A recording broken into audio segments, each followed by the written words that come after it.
or whenever you are. Okay. All right, just turn to 6. I will go ahead and call the meeting to order.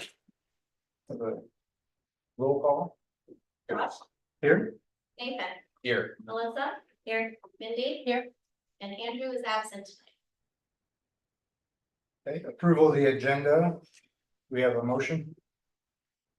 I'll motion. Second, Second. all in favor? Aye. All opposed? Okay, next we have public forum. I think we have a few people here for public forum, so just as a reminder with public forum, which I really appreciate, and I wish we would have more public forums for anyone that's watching on YouTube right now. It's a good opportunity to have your voice heard, and it's something that can stimulate board action in the future. However, we are not able to take board action on anything discussed tonight. We can't really respond. We can't discuss formally the things that are brought up. But it is a good starting point. We appreciate hearing whatever our community has to say. So in no particular order, I suppose we'll start from front to back. If we have people that are here from for the public forum, make sure that we get a name or contact or who you are in the notebook, and go ahead and come forward. And then in general, we limit that to about 5 minutes. So whoever wants to go. I don't know who's here for public forum and who isn't. So if we have anyone.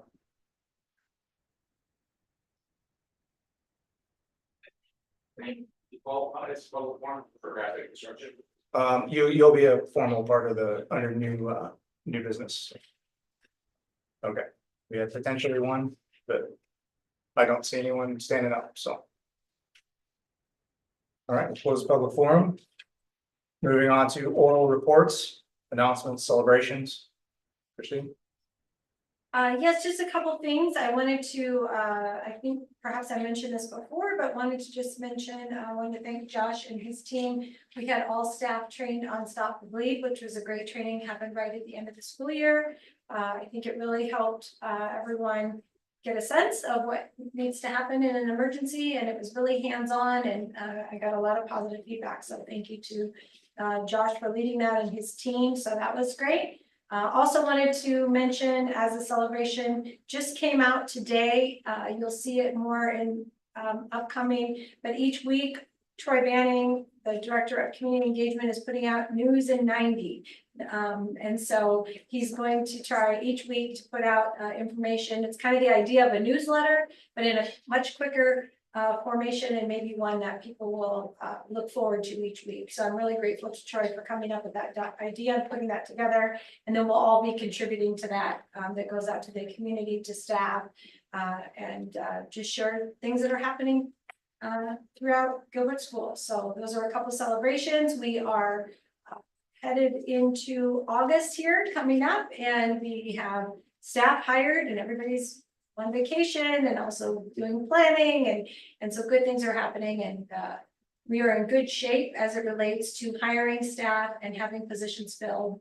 And so that is a true celebration, and a big thank you to our principals and to Vic Vanderpool for the work that he has put in, as well as Carrie Clark in the curriculum department, so that we have people in place and ready to go. So those are all big celebrations. I'll just keep going. Yep, administrative reports. Administrative reports takes us right into department updates. You can see there just all the things that are taking place or have taken place. One thing I wanted to add is I have added a superintendent component. I email the board of things that are happening, but I just felt like this was just another way to communicate of things that are taking place. So I wanted you to be aware of that. We have, as you can see, there are many things happening, projects going on, and we'll continue giving these department updates into next year, because I think it's a great communication tool.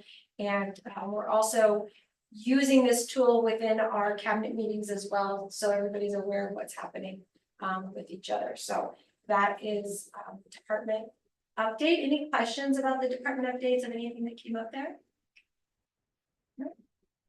And then I'll run right into the mental wellness report. I'm excited to report that We have a date on the calendar in September. I think it's September 26th. So I'll verify that, but you'll be getting information on that. And that is our Gilbert collective that we've been working on in this last year with Jennifer Yulee Wells about all the things that we're doing to help support our students in our community around mental wellness. That September date will be our first date coming back. And we're excited because we're inviting, that email and invite will go out tomorrow. We're inviting the governor and our legislators to come and sit with us at our tables to hear from students, to hear from staff, to hear from community on what our needs are around mental wellness, whether that looks like something, providing additional support through the legislator, whether it's through funding, and really hearing what the needs that we have and how we can help our entire community. So we're looking forward to that. We're going to continue that collective this coming school year, but that will be our first meeting, and we're having it on Iowa State's campus, I believe at the Alumni Center, so that there's room for everyone. And so that invitation is going out tomorrow. We have a team working together on that, and that's very exciting. So we look forward to updating and having you all there and anybody else that wants to join. And then that takes us into district priorities. Typically I bring this to you oftentimes in the last few years, it's been in August, but we're ahead of the game a little bit. When we are all done and put this in some sort of nice chart, and now that Troy's back from vacation, it'll look a little better than when Christine just puts it together there. The priorities are very similar to last year. I did have feedback from the principals about our priorities. They didn't change too much. What did change a little bit is in one priority, we had creating leadership and wellness, and we moved wellness down into that supportive, welcoming climate. So that was really the overarching priorities come from us, from myself recommending them to you as a board, and then principals will be building goals as they're tied to priorities. So I wanted you to get a chance to see that, and if you have any feedback, and then from there we will make it look nicer than just black and white paper, and that will lead us into the school year for next year. That's great. And that concludes my report in that area. I don't know if this is the right time to ask this, but the cell phone discussion started last time. We were going to schedule like a meeting, or is there like an update on where that is, or?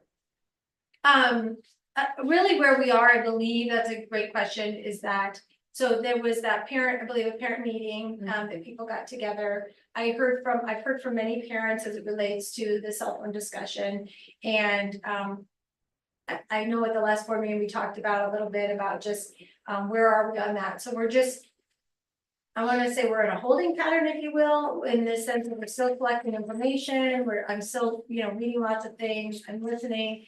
I understand the governor's even having conversations about what does it look like at the state level. And so that's kind of where we are right now. I anticipate that when we come back full on in August, we'll get back to the idea about a survey. And then I'll reach out to all of you, as we talked about last time, of what questions would you like to see. And so we'll put that together and send that out to staff, and just kind of waiting for staff to come back, and then we'll start that again and then bring that back to all of you and decide kind of how do you want to proceed. We had talked about a study session or a work session, perhaps, and I think what we decided last time is I believe what I heard from all of you last time is that we're not going to have anything in place to start the school year. We're going to slow it down a little bit so we can hear from everyone, get that information from everyone, and then make decisions moving forward from there. That answer that for you? Yeah, I think we were gonna meet with the administrators for each school, but that was gonna wait till after July. Correct. I just wasn't sure if we're trying to get that on the calendar now, or if we're gonna wait till after the August meeting. Yeah, I think it's a work session would be our next step, and so we can look at that and see if we want that to be at an August meeting, or if you want to push it to September, we can do that as well. And then if we wait till September, my only advice would be is that gives us time to get everyone back, get the questions we want on the survey, get the surveys going, and then we would have that added information in a work session in maybe early September or something like that, but I'm happy to take whatever feedback you want to provide for that. Where are administrators at as far as when they come back? Because one of the concerns was not bringing just, regular teaching staff in on their summer vacation to dive into this, but building principals, things like that, where is that as far as contract days? When do we have them all back that we could start? Because it'd be nice to at least have that higher level discussion Sure. before the school year starts, so that we can at least make some progress. Not to have a decision by the school year, but August would be that would be another, having them back. We have people out most of July or portions of July. And then August, they are back, and so we could start that conversation. We could find a date for a work session if you want to do that in August. And so then they would be here for that. yeah, I think, is that too soon? I think it'd be good to do something before the school year starts, just to. I mean, I think the discussion question is, do standpoint. we wanna meet with building administrators first and then send out a survey, or would we like a survey to go out first? And then use that data to meet with building administrators? I don't know if it. People have an opinion Yeah, one way we or gotta another. get data back from the staff from that survey, Yes. and it just be being able to get that over the summer before they come in. Yeah, Well, I think, I wonder too if that administrative meeting, if that would guide what questions we think would be most helpful on a survey. Yeah. You know, and then maybe we have to meet again with, I don't know, maybe we meet with them twice, but it might not hurt to meet before, because they Yeah. might have input too on.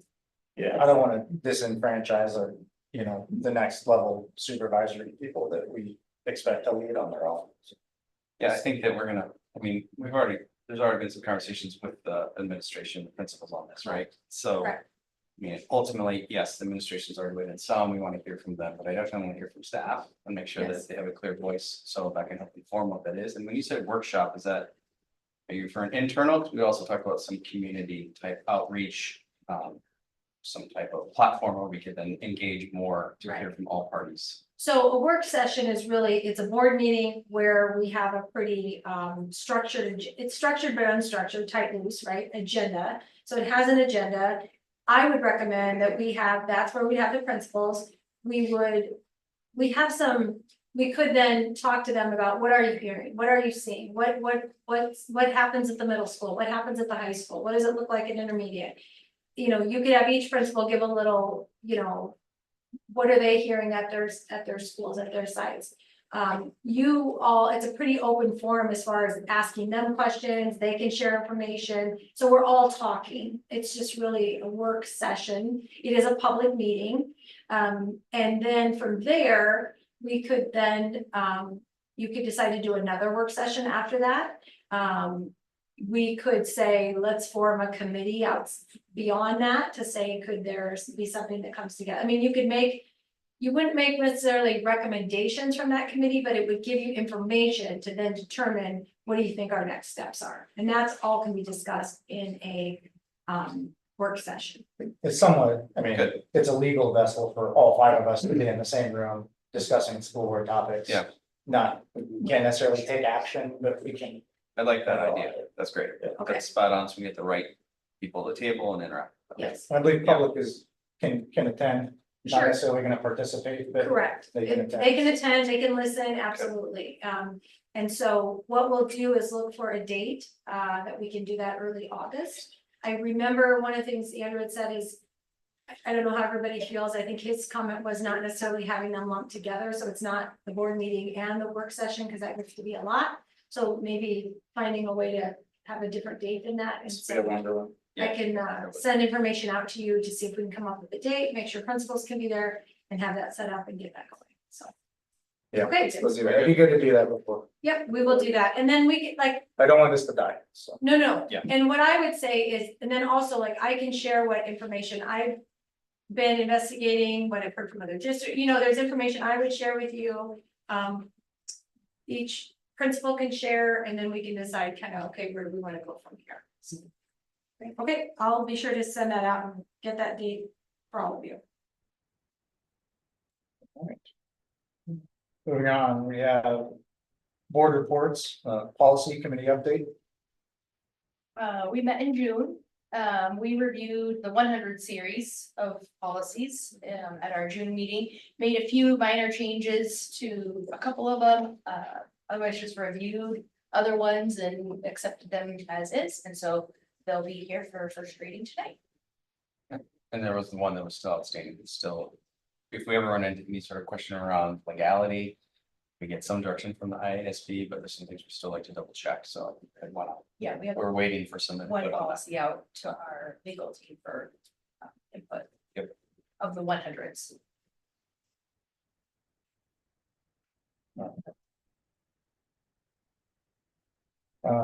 Next, the 2025 IASB legislative priorities.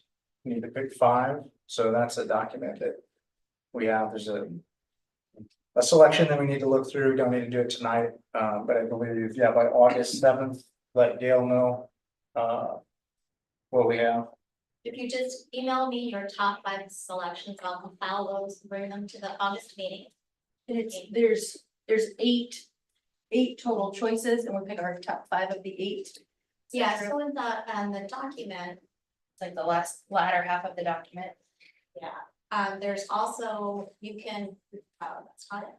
The, there's last year's platform. You can also bring last year's topics. It's broken down to public education. And there's different ones you can review there, and then, there's also the ones that are in the. Well, I guess this is the same thing, So so, it's the same thing, but if you keep scrolling. Like down to page 16.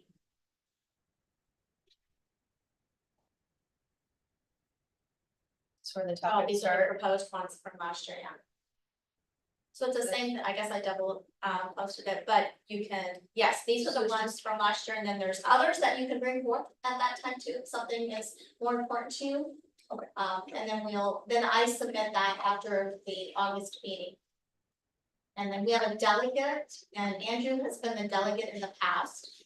And he said that he would continue that, so we will have an appointment for that in August too. And that is all part of the ISB convention.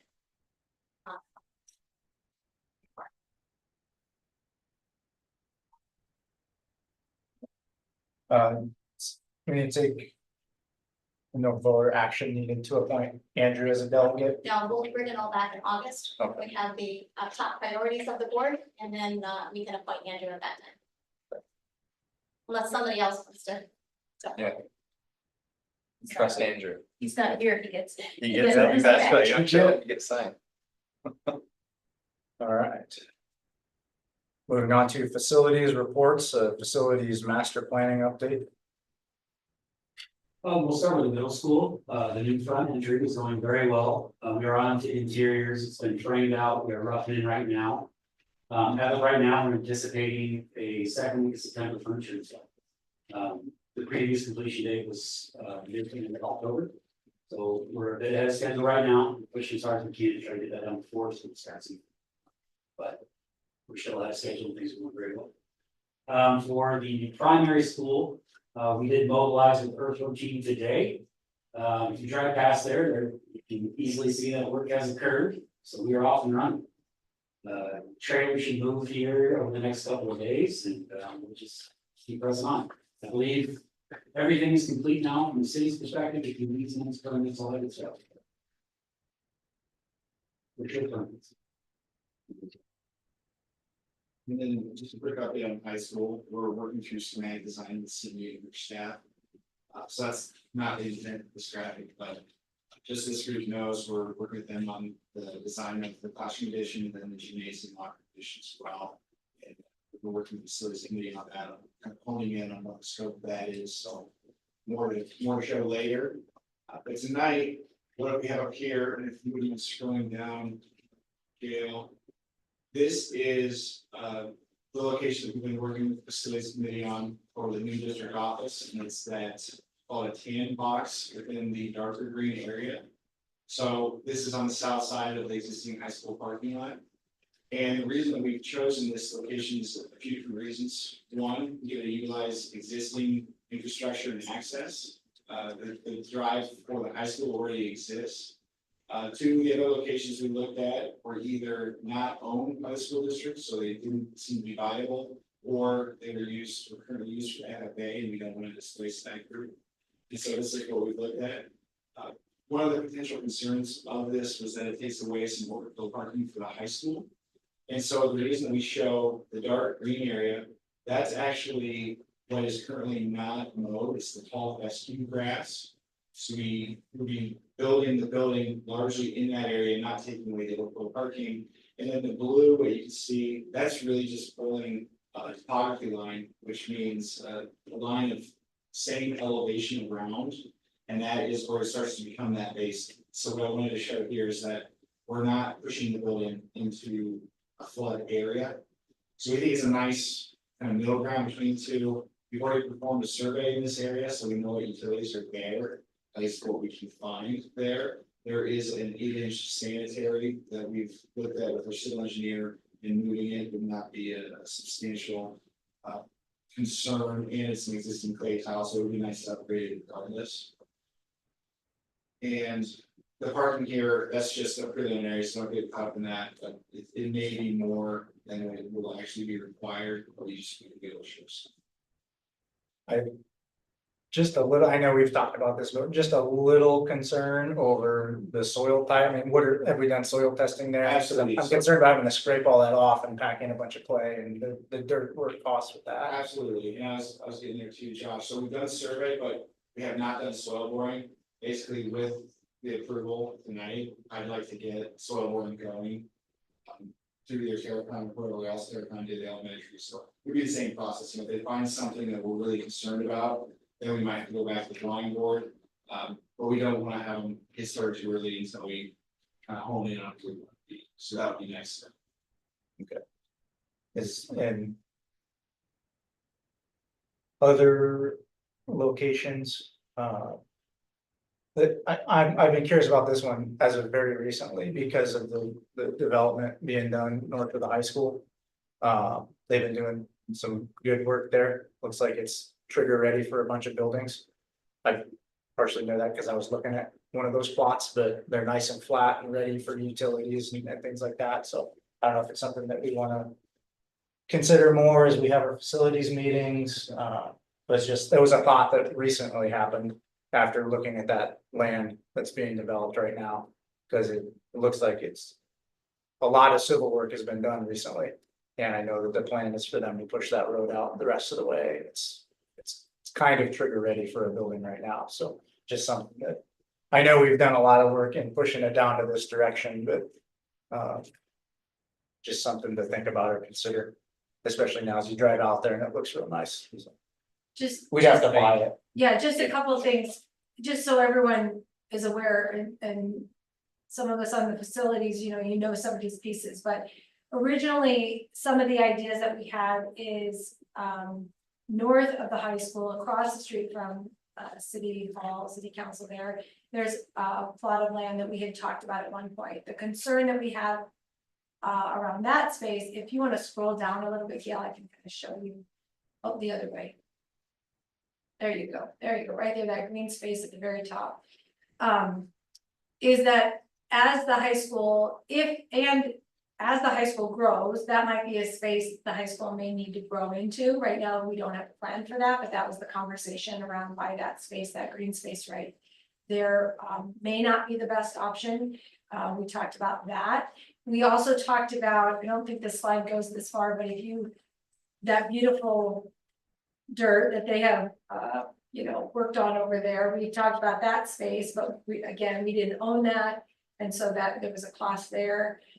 And so we decided, in those conversations that maybe that wouldn't be the best way to go. And so we looked at land that we currently owned, how to keep it as an important point as you come into the city, that it really, says here's where parents would come and go, and the board meetings would be held there. It could be a community space that would help support the community as well. And so that's how we arrived at that decision in that space. And we did like that it already had the drive and some parking available. Was also a cost benefit, if you will. So that's kind of how we came to that, and just so everyone has that information. I agree with all that. I'm still gonna throw a wrench in there and say, let's just not turn that light off completely yet. And maybe we can discuss more in the future, but the more I've been watching that be developed, the more I think, and discussing pricing and things, I'm like, maybe that would be a good spot for us. So I'm not saying it's not, we may still end up putting it south of the high school there, but I'm not ready to get rid of that location yet. So You're right. even knowing we have to buy it, Yeah, so we Yeah. have to buy it. yeah. It's, And then from a timeline standpoint, Josh, you do have to acquire it.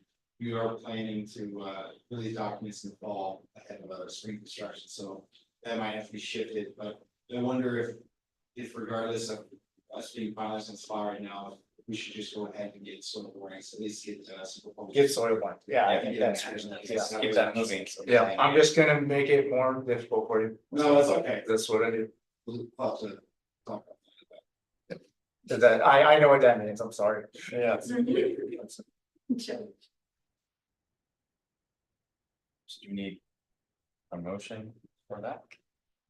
How much is it There's gonna nothing on the cost? agenda. Yeah, Okay, well then, I never mean, mind. Okay. I would assume it's probably within the scope of your services that we already pay for, right? Yes. Okay.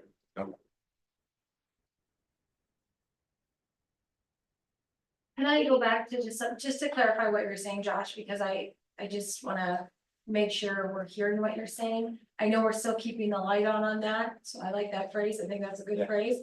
And so as far as suggestion, you want us to look at the soil piece first and then decide from there? Is that what you're recommending? I want to start considering that land that's for sale, Okay, so, just a little consideration. yeah, so Not previously, dumping any money into looking at it, but maybe having a conversation with the owner. I And did develop. talk to one of the owners of the land that's right across from City Hall at that time. And this is a different, This I would is not different. consider that spot. Correct, and Yeah. so I'm just understanding, I'm Yeah. just trying to clarify so that I know what our next step is related to that, so I can answer your question, so. We can have a conversation to see what that looks like, bring that and the soil information back perhaps at our next meeting, so we can.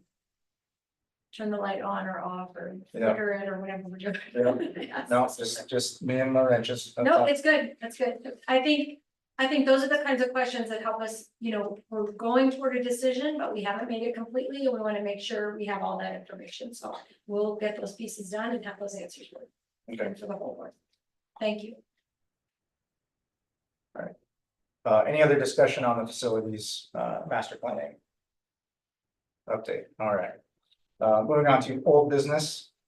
The second reading with possible action to waive the third reading and approve revised board policies. 713, responsible technology use and social networking, 713 R2, responsible technology use and social networking regulation, and 80301, disposition of obsolete equipment. Any discussion on that? I know we briefly talked about it before, any updates or anything that we need to know? No, I think, I make a motion to approve the second reading of those policies and bring them back again next month for third reading. And I would second that. For each of them. Okay, so we have a motion to approve and bring back for a third reading. Okay, Just. yep, Just the 713, because we have the 80301 that we need to consider, we're waiting on that one. Oh, so we could separate these out. Okay. I see what you're saying. I Okay, see, so. for both the seven. Yes, so let's do correction to my motion. Second reading of the 713 and 713R and bring those back for third reading next month. Okay. But then second reading and to waive third reading of the 80301. do those need to be second, two separate motions, Gail? No, we can just do them together. Okay. The second reading doesn't need a motion. We're just gonna have a second reading, our second reading held for the 713 and 713R. But the second reading with the waiving of the third reading would be your action for the 80301. Okay, And I would second Okay, Mindy, Wait, is that, third. Yes. that's a motion? Okay. And I'll second it for 803.01. Okay. All in favor? Aye. All opposed? Okay. Moving on to new business. So the review / take possible action on the bids received for the Gilbert CSD new primary school project. So that is where we had one bid out of the package that we have essentially pushed back to tonight to have some discussions on essentially responsible bidder and a discussion around that. So and the purpose of this is for us to seek clarification on some questions, to review some findings that we've had. To decide essentially, do we want to go with the low bidder as it stands, or to deem the low bidder non-responsible based on information that we've received and move to the next lowest bidder. So from a board perspective, obviously it's not something that happens every day. So from a legal perspective, from a board perspective, what we are doing is, an objective fact finding, and then we'll deliberate from there. So the first thing that we'll do is de novo is going to open up with some findings, some information that'll be pertinent to our decision. And then we're going to have a discussion, and it's an open discussion between us. We got Graphite is here. So we can ask questions of Graphite, we can discuss amongst ourselves. It's a good opportunity to get kind of everything out there. The purpose for this is to honor Graphite as a contractor, as well as the taxpayers of the school district, to make sure that we're getting the lowest bid, and also a reasonable degree of certainty that the work will be performed well, and in a way that essentially we would want to take back to the taxpayers. So we will eventually, at the end of the discussion, take action on one of a few possibilities, and we'll go through that, I think, with de novo. We do have a responsibility as a board to make sure that we are, again, objective. This is a fact-finding mission for us. Looking through just some of, again, our burden, because there's a legal burden here. The Iowa code and the court system have given us some fairly wide discretion in determining what is a responsible bidder and what is not. So obviously, you have one end of the extreme, I don't like people wearing blue shirts, right? Okay, I don't want to hear what you have to say if that's the case, right? So this needs to be essentially, and Iowa code is laid out. We have contractors' experience, number of employees, ability to finance the cost of the project, record for reliability and business judgment. So and again, that isn't business judgment on, what color we decided to paint the walls. That's how interactions been with subcontractors. What are the interactions like? Is this going to be a smooth process that we would expect for the, potentially $5 million, roughly dollars that we're going to be spending on this project? So a few other things to consider as we kick this off. The Iowa Supreme Court, we do have kind of a description of a responsible bidder that they've given is one who is most likely, in regard to skill, ability, and integrity, to do faithful, conscientious work and promptly fulfill the contract according to its letter and spirit. So again, we'll hear a report from de novo, and then we will deliberate. Again, it's open. It's not like a public forum where we're just listening to people on the other end. This is back and forth. We can ask questions. There can be clarifications from both ends, and then we will essentially, we'll give Raphael have an opportunity to respond and get clarifications from us. And then following that, we'll take action on one of a few possibilities. So at the end of that one, we've kind of reached a natural point there. I'll rein everything in, and then we'll discuss potential action steps after that. Any questions on what we're doing tonight with this? With that, I'll turn it over to Steven with the note. Good evening. Appreciate you having us here. I apologize in advance. It feels like I'm reading to you. I hate doing that, but that's gonna be the case now. Following the bid opening for the new primary school project on June 6, 2024, De Novo performed their contracted responsibility to provide the district with pertinent background information on each low bidder to aid in the district's determination to award contracts to the lowest responsible bidder. The publicly available information below is specific to Graphite Construction Group and the projects they've been involved with. I'd like to note this information has all been pulled from either board meeting minutes, city council meeting minutes, or news articles available to the public. First up is Sadell Community School District, high school CTE wing renovation project. Substantial completion was originally scheduled for August 15th, 2023. In September of 2023, that date was changed to September 6th. In October of 23, that date was delayed to October 20th, and the board discussed legal action for default on the contract. In November of 23, final completion delayed to summer of 24. And in December of 23, final completion delayed to June 1st, 2024. A deduct change order was required to delete costs that had been added to the contract value without approval. In addition to the deduct change order to rectify the correct contract value, some pay applications included revisions to adjust for work billed that had not yet been completed. Colonesco Community School District. This was multiple projects. We'll be focusing on their Zeering site project as an addition. A substantial completion was scheduled for August of 21. In January of 21, Graphite informed the board of material delays, causing 1 to 2 month construction delay for the Zeering site. In July of 21, Graphite informed the board of additional delays. August 2nd of 21, the board toured the project and recommended to delay the start of school 2 weeks. Graphite indicated the lack of progress was caused by contractors not showing up, holding up other trades. August 9th of 21, Graphite was issued a 10-day notice to rectify certain items. The board would be taking over those aspects of the project. In January of 22, Graphite requested the school be evacuated to allow them to operate a crane over the building. The minutes noted the board were concerned that pay applications were being submitted for work not completed or for materials that weren't stored on site. July of 22, district legal counsel was involved to determine what was causing the delays. In August of that same year, the board was concerned with lack and quality of work completed. January of 23, there was a list of items Graphite felt were completed while the board disagreed. A list of disputed items was given to the board. And in February 23, additional items were being disputed by Graphite. Colfax Mingo Community School District, the new football stadium. This had a substantial completion date of August 21. On August 2nd of 2021, Graphite informed the board the stadium would not be complete for use during the 21 season as planned.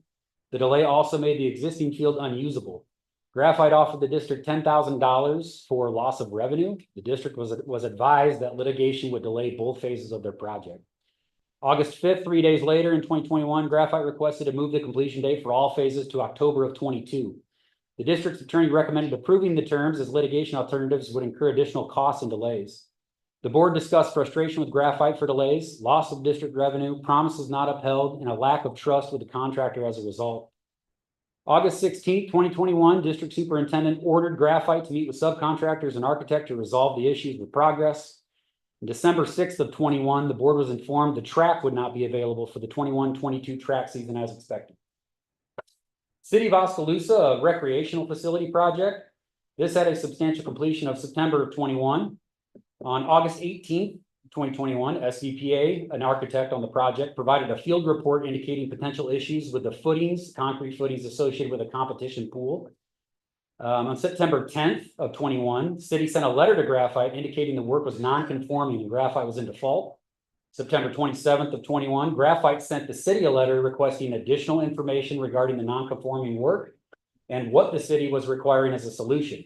Graphite also provided notice to the city and the architect that Graphite would seek all amounts and damages related to and arising out of this matter. December 11th of 21, the future operator of the facility, the YMCA, indicated progress was still delayed due to the pool, which would not allow the facility to open as planned. September 9th of 22, it was reported that the architect did not approve a pay application submitted by Graphite. Graphite indicated paying the uncertified pay application which would facilitate bringing subcontractors back to the site to complete the punch list items still outstanding. In March of 2023, the city denied claims brought by Graphite. The city countersued Graphite, and the countersuit indicated the project was not completed in accordance with the contract documents, and that Graphite's failures also caused damage to city property, resulting in unnecessary expenses. Southeast Polk Community School District, the multi-purpose stadium. This had a substantial completion of December of 22. In October of 22, a project report indicated substantial completion was still set for December of 22. In December of 22, the project report indicated Graphite had not met expectations for substantial completion. The district communicated frustration with the schedule and had been vocal expressing concern. It was noted that the district architect and engineers had not contributed to the recent delays.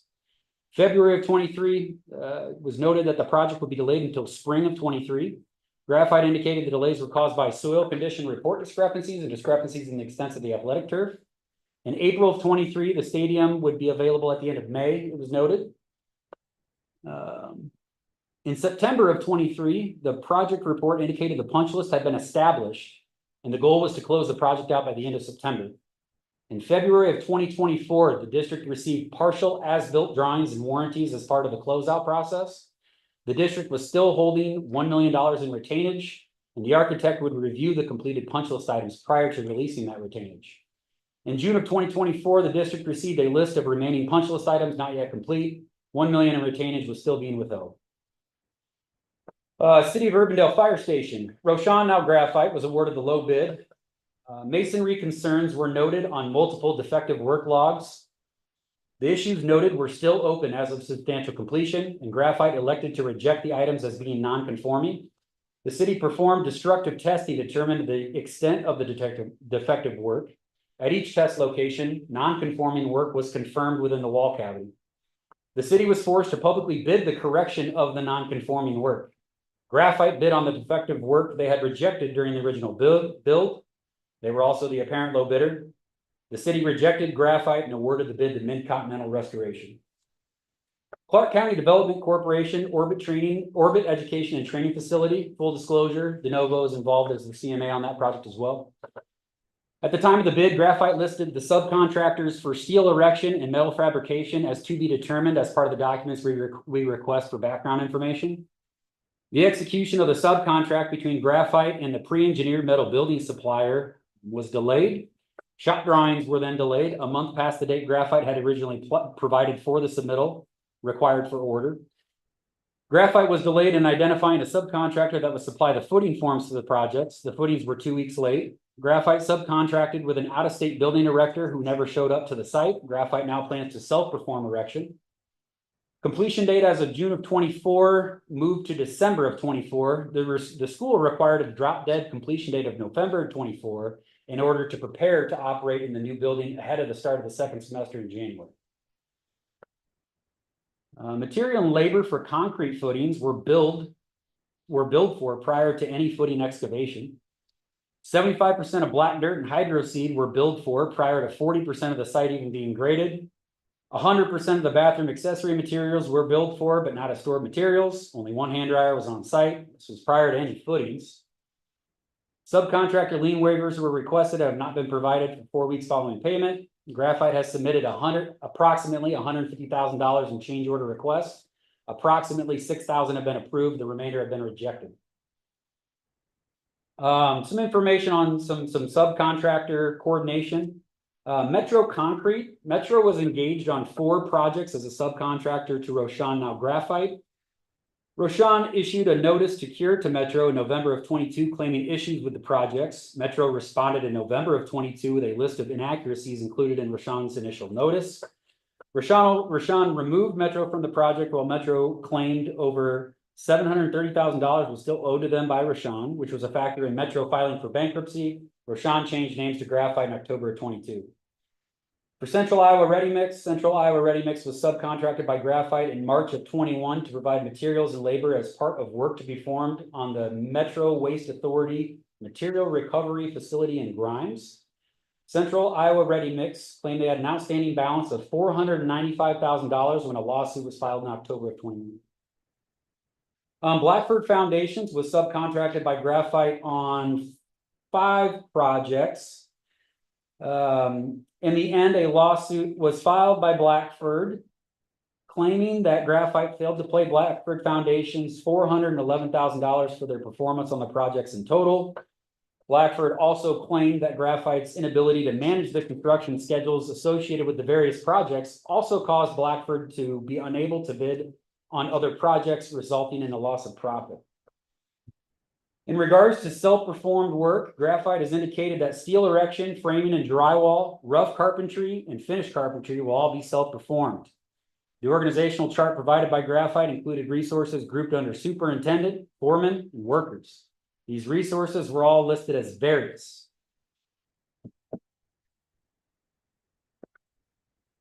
But last but not least, as part of just public information for us to pull up, we did look at Iowa Courts Online and decided to look up just the quantities listed for each contractor in terms of litigious activity. This is simply a count. There's no reference to fault or judgments. We're not providing that. Lansing Construction was one of the bidders. In the last 5 years, they had 0 at Iowa Courts Online. Keystone Construction, one of the bidders, had 0 on Iowa Courts Online. Core Construction had 1, and Graphite Construction had 23. We appreciate your time considering this information, and we're happy to answer any questions you might have. Thanks for going through that. As we kind of kick off our discussion, a few kind of key points that I'm going to be looking for, and I know, so can you discuss bonding, surety bonding, things like that? Because I want to make it clear that Graphite does have that. 100%. 100%. We validated with their bonding company. Yes, they are. Yep. Fully active. And that is, if something were to not be done for the project, essentially that's essentially like insurance against that. Or that's your reassurance against issues that could come up on a project. Okay. What would cause a contractor to not receive bonding or surety bonding, or to lose their ability to get that? Or I guess what I want to know is, so again, I'm a business owner myself. I want to know what would I have to do to be able to go to a company that does this and they say, no, we don't trust you. First, yeah, sure. Great question. First, it's a bit of a scale. So you pay a premium for it's basically an insurance policy. These contractors have to pay a premium, and that's a percentage, typically a percentage of the contract value. That percentage can go up significantly if there's claims against your bond. At a certain point, the bonding company will no longer take a risk on you anymore. So the more claims against specific claims against a bond, if it goes that route, eventually a bonding company would stop providing you with a bond. To execute on a bond, in a short summary, you would submit to them that you're submitting a claim, and it's the bonding company's job then to identify if this claim is valid, to identify a contractor, then take over for that same value that you've executed a contract on. That can take time. But that is your insurance as part of the contracts that are developed as part of these publicly bid projects. Okay. So I think partially one of the questions that I have or consideration, a big one for me is there's bonding capacity, but does that outweigh the burden? So let's say we get our money back at some point, or a payment from this bond. Does that outweigh the burden of potentially delayed construction? And I think, again, bringing it high level, we need to essentially be able to defend our action if we were to not go with the low bidder, which state code is written essentially so that you go with the low bidder unless you have a reasonable expectation of a problem. So as we go through this, would someone from the outside look at us and say, yes, they could have reasonably expected a problem? Not that we don't, maybe there's, because every company on the face of the planet has had stuff come back. So it's that doesn't scare me. It's would we reasonably expect, so that we go into this project saying there's going to be a problem, and any other person would say, yeah, it's. I can see why they came to that conclusion, and that's where I asked about delays and the burden of delayed construction. And I'm just gonna start asking questions here. Just so I know who's here, so graphite, raise your hand, just so I know who's. If you, answer a question or just address, can you just say your name and that you're with graphite and kind of where you're at, so that I know who I'm talking to here, so. Josh, you want me to just sit at the table? I mean. Okay, yeah, absolutely. We're discussing. Unless we can, I mean, we can kind of. Okay, we can ask our questions, so, So my name's Russ Carew, I'm the owner of Graphic. okay, thank you for coming, I appreciate that. Thanks for having me here. Um. Anybody else? I'm gonna ask kind of I think this kind of goes back a few years, but, so we noticed that there was a change from Roshan to graphite. Can you explain, when we see, I know it's probably tough to sit there and hear a bunch of stuff being alleged against you, and, it brings up concerns, and, what I wanna know is, hey. First thought is name change from Roshan to graphite, I wanna know, there's a lot of reasons to change a company's name, that's not unreasonable, rebranding, things like that. Was there a financial reason, a bankruptcy or anything like that that No. led to that? Can you explain? Yeah, how about I tell you a little about it? Sure. That might be a good start. So I started in the commercial construction industry in 2002. Worked for a family friend, and then in 2004, I started for Graphite, at that time Roshan. I started as an assistant project manager. Now, the lowest level guy we had in the company, and I got asked to do it. Within about 3 months of working for the company, we had a project that we needed a superintendent on. I had about 3 years in the field ahead of that. So I was like, sure, I'll go run that job. So I went in the field. I ran projects in the field for us from about 2004 to 2010-11. As a superintendent, and then a hybrid project manager. So I would manage our jobs on site. So projects of this school size and bigger, multiple projects, 150,000 square foot schools, did 3 of them, 100,000 square foot schools, built North Polk's High School. So those were bigger projects that I ran first. Then I would manage. As the general contractor. Yes, as the general contractor, and then I was the superintendent on site, so. Steven, do you guys have superintendents on all of your jobs? So then Steven would have a superintendent who's running the work on site, so I would manage every subcontractor person. Every day I would go and talk with the subs, every day I would go and talk with the guys working, the guys laying the block, I'm up there, hey, make sure you're checking that spot. It's level, let's make sure we're getting things nice and quality. Let's go get the mortar joints nice and tight, that kind of stuff. That's what I was doing every day. And then I also managed another superintendent for us in kind of a hybrid role.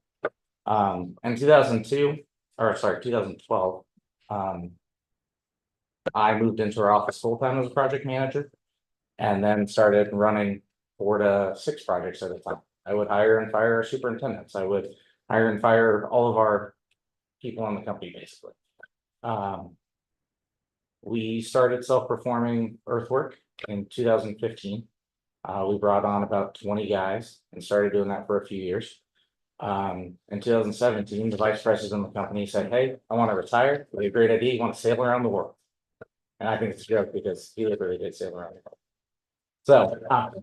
So 2017, I took over as the vice president of the company.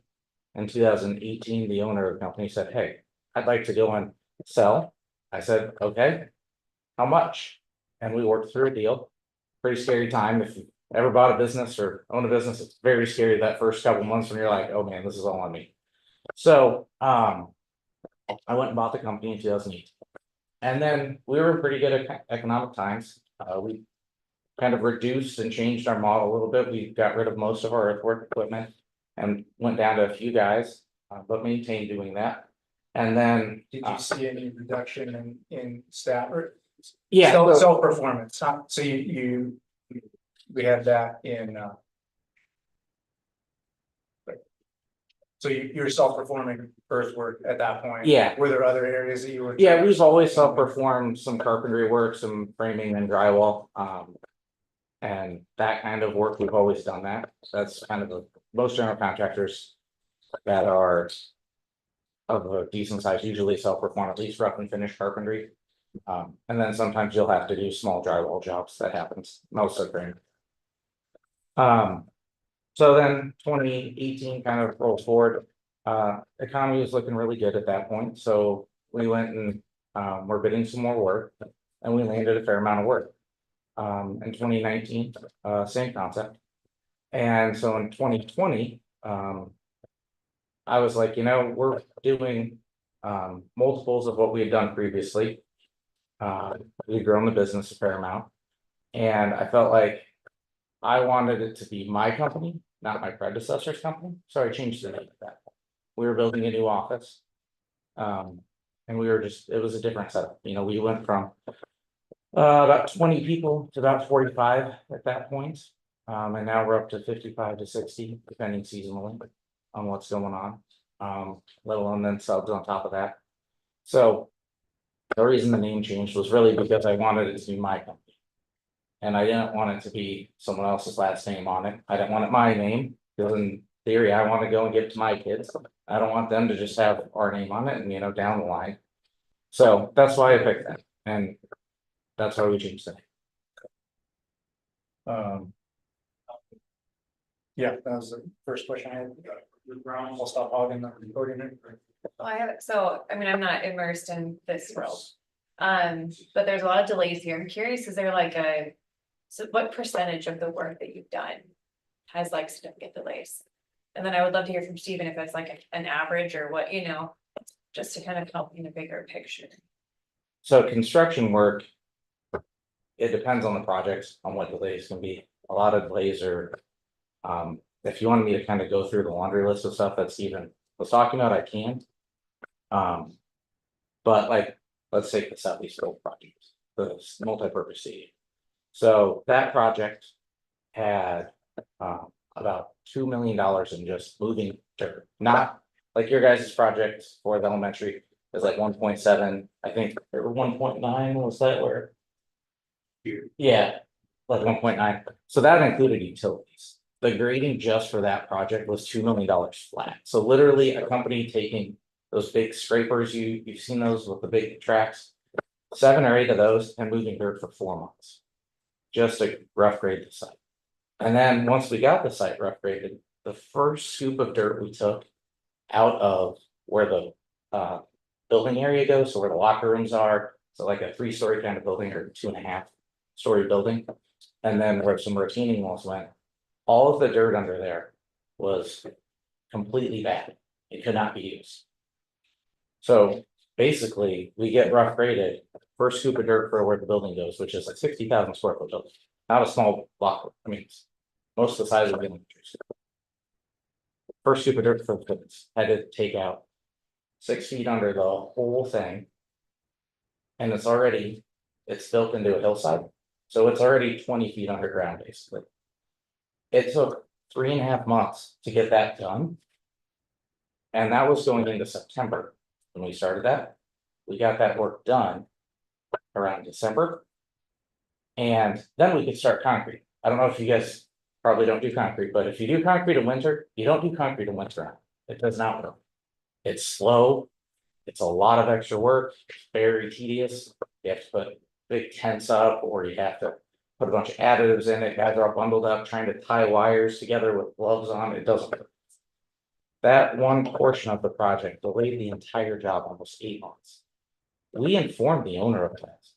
The second it happened, I have the claim notice I can send you guys. I had meetings with their construction people. They hired a guy who used to be with Moines Schools to manage that project. I had meetings with them. I had meetings with the design team at RDG's office and sat there and said, this is delaying the whole job at least 6 to 8 months. And it was $300,000, a change order, $300,000. And they're like, well, Kim, there's anything you can do? And I said, no, because we're literally doing the one portion of the work you don't want to do in winter in the middle of winter. And we're starting there.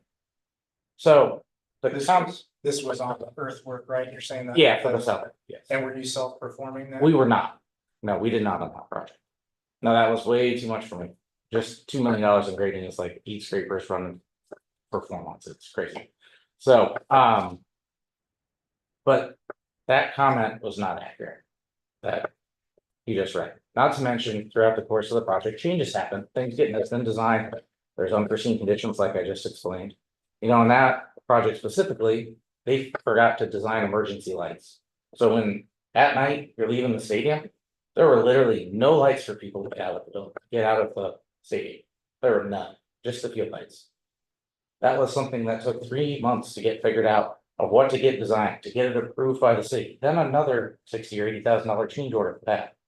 These are things that happen in construction that you don't hear in meetings. These are things that people don't want to talk about in construction because they're a reality and it's hard to have those discussions. That's what happened with that project. If you want to talk about the Sadell job, the information in that meeting minute is completely wrong. That project is not supposed to be done until August 1st of this summer. Literally, it's in the contract, under contract. Why were they considering legal action then? I don't know. We had one issue on the project. There was some paint because of humidity in the building was not carrying out and it has caused bubbles on the walls. We went, we got the paint rep out, paint rep looked at it and said, there's something going on, we don't know what. And we said, okay, we will fix it. We went in over Christmas, last Christmas break, and we sanded all the walls down. We touched up all the drywall, we repainted all the walls and they look great. So when we have a problem, we stand behind it. I paid for that and my payment paid for that. That's what we do. That's how we've always operated. This is not right otherwise. It really is. But if there's a problem that someone else is like, there's a design issue, I am not going to pay for that. It's hard enough in this industry to make money. And when you're trying to be honest with people about things, it's even harder. So that Sadell project, literally, if you want the contract, I'll send it to you. It says we're supposed to be done August 1st of this year. And we're done. Just is done except for one small minor item that we're waiting. A piece of land that's get reordered. The Colo projects, there's a lot. There really is. We sued the district. They countersued us. That one is a loss. If you want to get into the details, I can certainly get into the details for you. My opinion of the situation is that that job bid in September of 2020. I don't know if anyone remembers in 2020 and 2021, did any of you order an appliance? Any of you order carpet or a couch? How long did that take to get?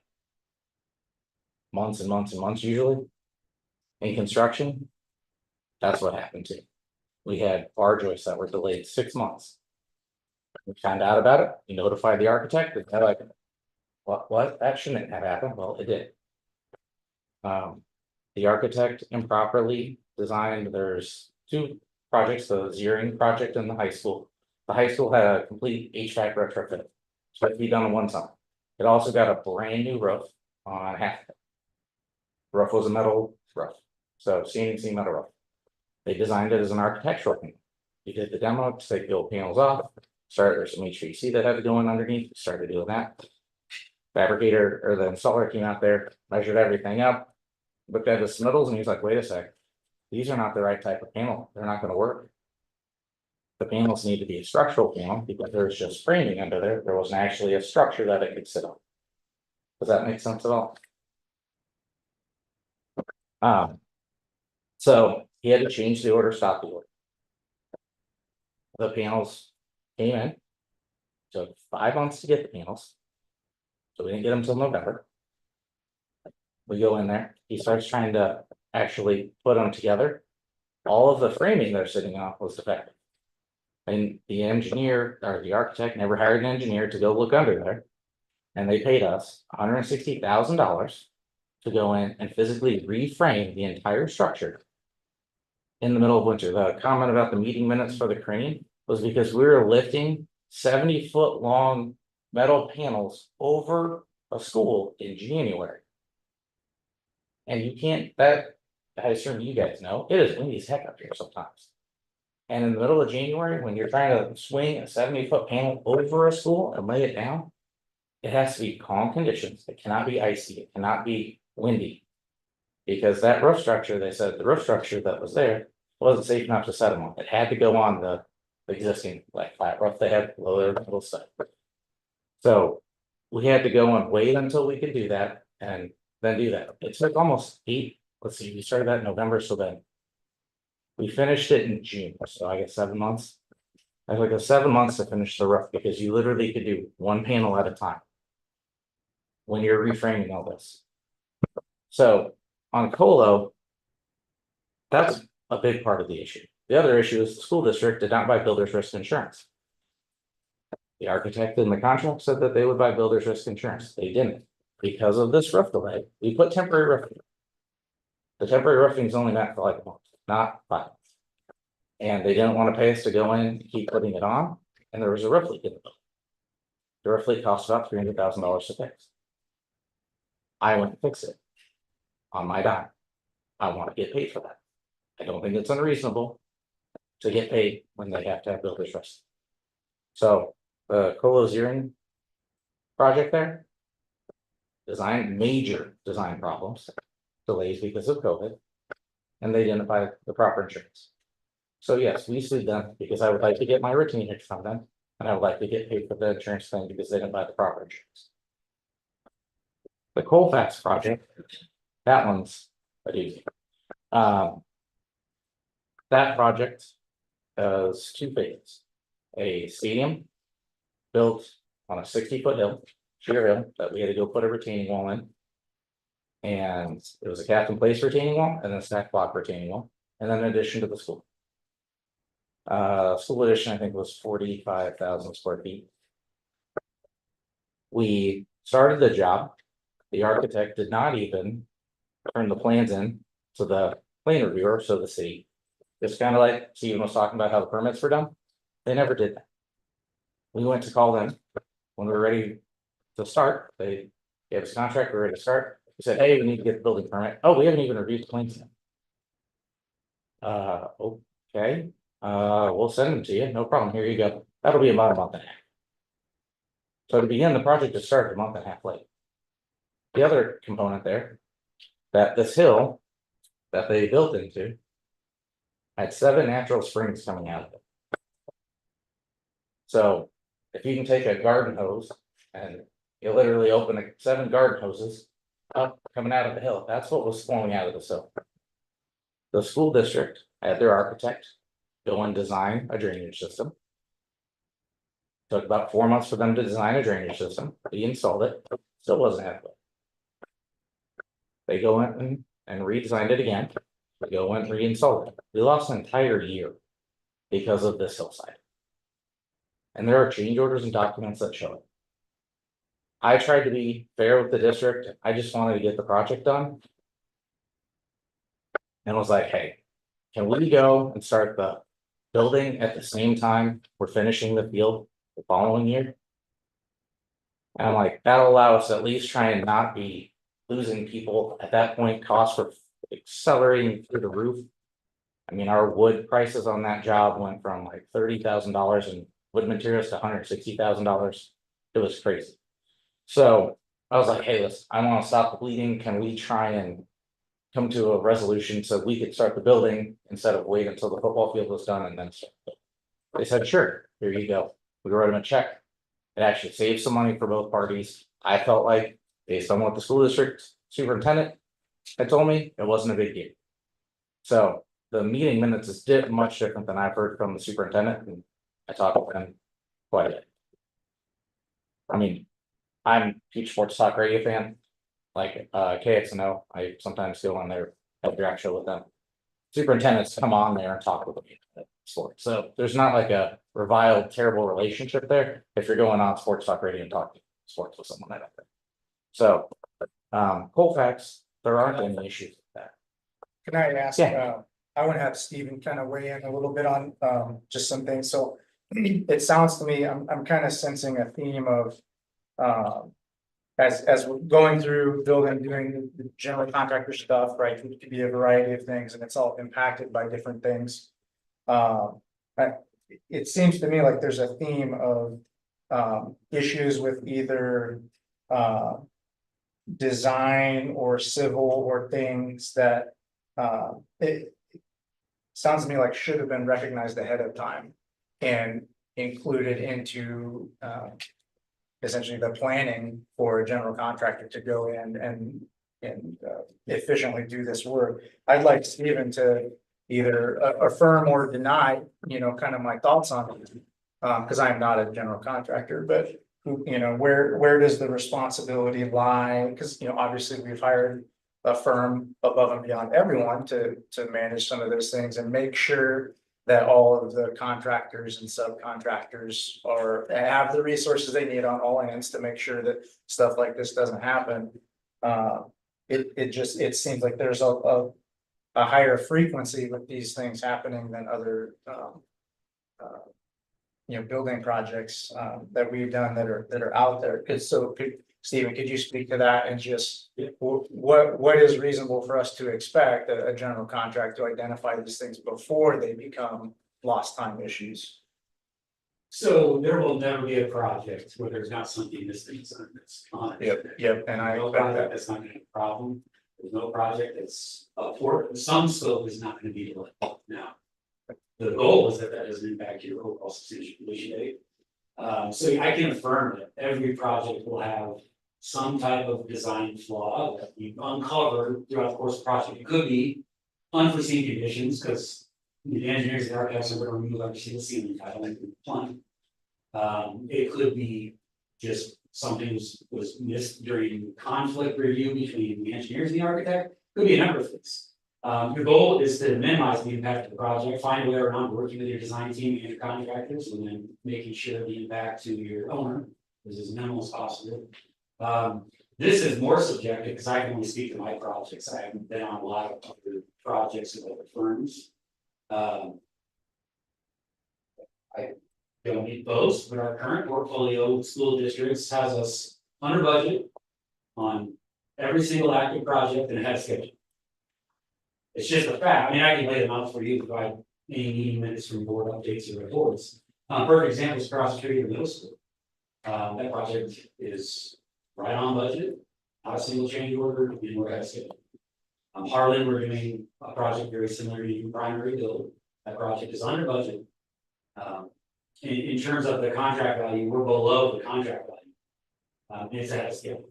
We have a high school renovation kicking off from Harlan with another contractor. That's just kicking in, but we're right on track. No sheets there so far. To answer your question, there's going to be a problem with the design on every single project. Most of the time, hopefully it's unforeseen conditions, but it comes up. You just have to minimize the amount of steam. Just like on the construction management, there's gonna be some that we miss, no doubt about it. It all comes down to the impact. I think what I've heard both of you say is that all contractors experience delays in whether it be materials or surprises in design or delays in the project timeline. I guess one of my questions is, why does graphite then have 23 different things in litigation or 23 litigation when the other contractors have 0 or 1?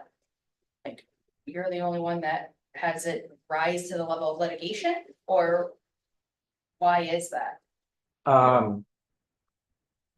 Or board action, because we have issues come up, routinely, like you said, we expect, if you're selected, you're gonna have issues, and we understand that, that's a fact of life, but very rarely do those come to meeting minutes or board action. So along with, litigation, show us why such a huge discrepancy is.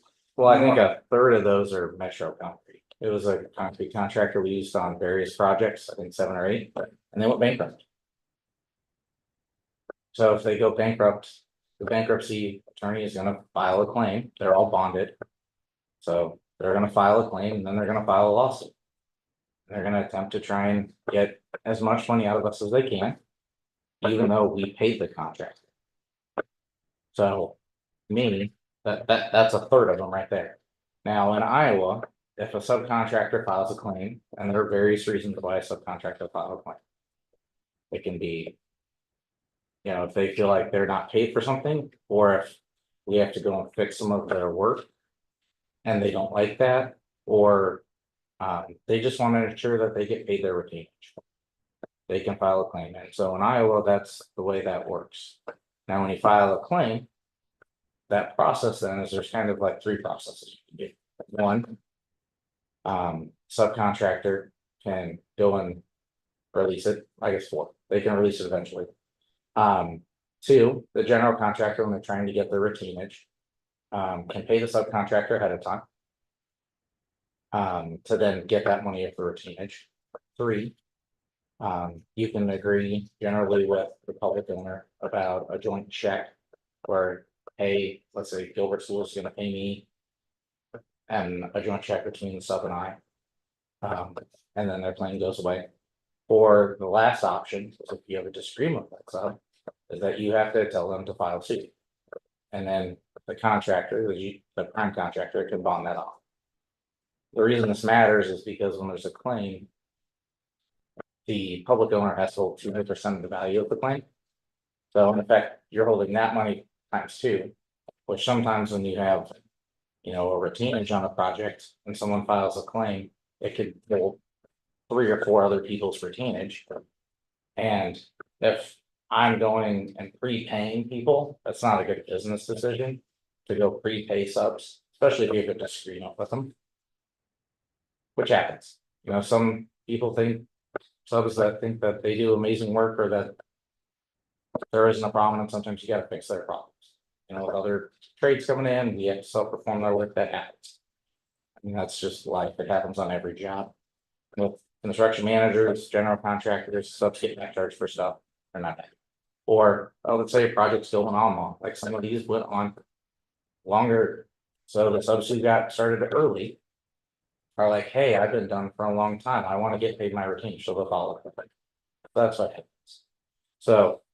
The vast majority of what you're talking about in there.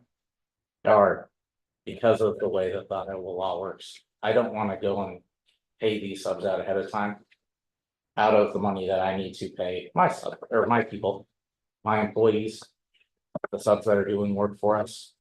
I think it's out of cash on hand, just to get someone paid. I don't think it's fair that the guy who wants to complain and is upset and wants his money early gets paid. I don't think that's right.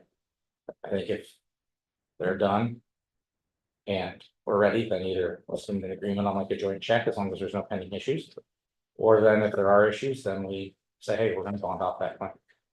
And you need to file suit. So. The Blackbird thing and then the Metro Concrete. That's two of the biggest parties. So. Oh, I was just gonna, so I have a couple questions, so on Metro Concrete, we heard that they were owed an amount of money, you said you paid them? We paid them up through the work they completed. We ended up settling the lawsuit, I think, with them. For $20,000 or something. I need the whole thing, all of it. And that was just because I was like, hey, I just want this done. And how soon, how close in time was that to when they declared bankruptcy? I don't know, maybe 6 months, 8 months. Okay. Something like that. So back to Mindy's question, so still there are, in this case, 23 situations. Are you saying that the lion's share of all of them are because you're paying subs later? And if so, why are we not seeing that with the other bidders on these contracts? I think part of it too is volume of work you do. You know, we built 75 million or 78 million in like 2020. 2021 did 105 million, 76 something.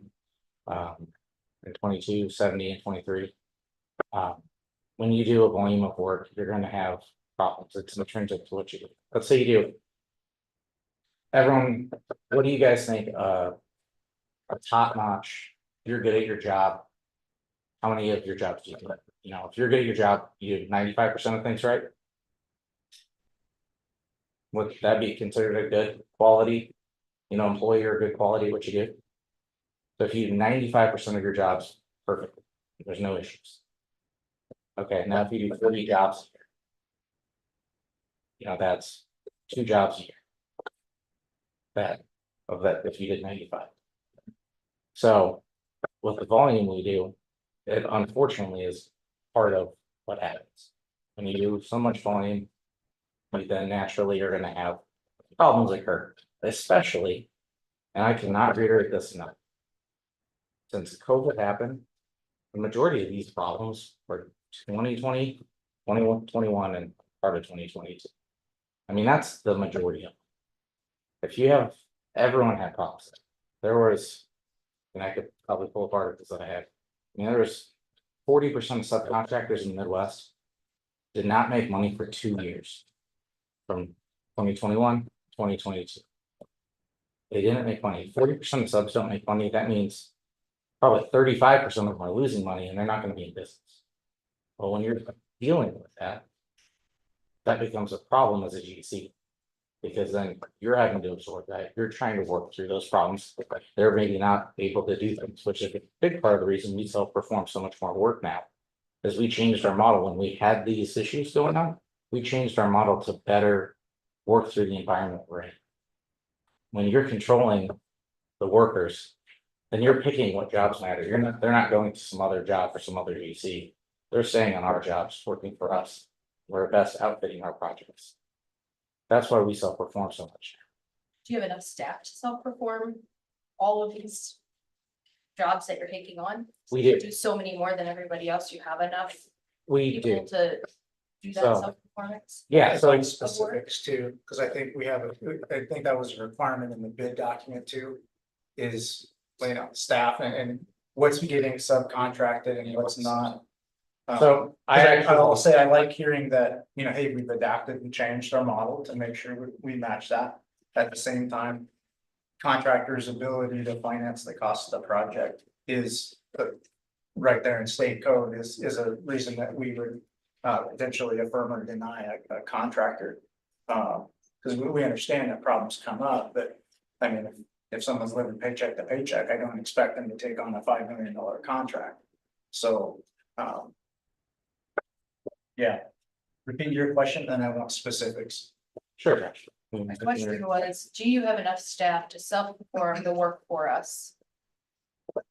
In We're- addition to the other jobs that you've taken on as well? Yes, so first, I actually brought some of the staff here, so that way you can see them and meet the people. So, in the back right here, I've got Shannon right there. She'll be the project manager for the job. She's working right now, on a project that we're doing with, Graham is the construction manager. With the GC package, it's an $8 million job. It was a wood frame building with about $1.5 million, $1.6 million in drywall, which is similar in scope to this. That's why I mentioned. She's the project manager. We started that job. The CM was a month late on being able to get us to start framing. He finished the framing on the original schedule. We started drywall and basically had to stop because the other trades that were on the job, big trades, big plumbing, electrical contractors, were not able to be on the job. And then we had to come back and remobilize to keep working on drywall and we're pushing the project. So Shannon's the project manager.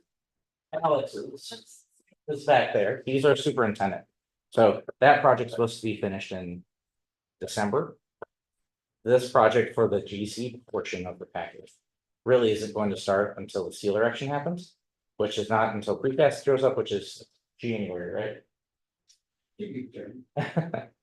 When we talked pre-bid, it was January. So the thought was that we would really need to be on site full time starting in January. Alex was literally in Nevada right now, so he's not far, and he would be available to be here as soon as it's ready.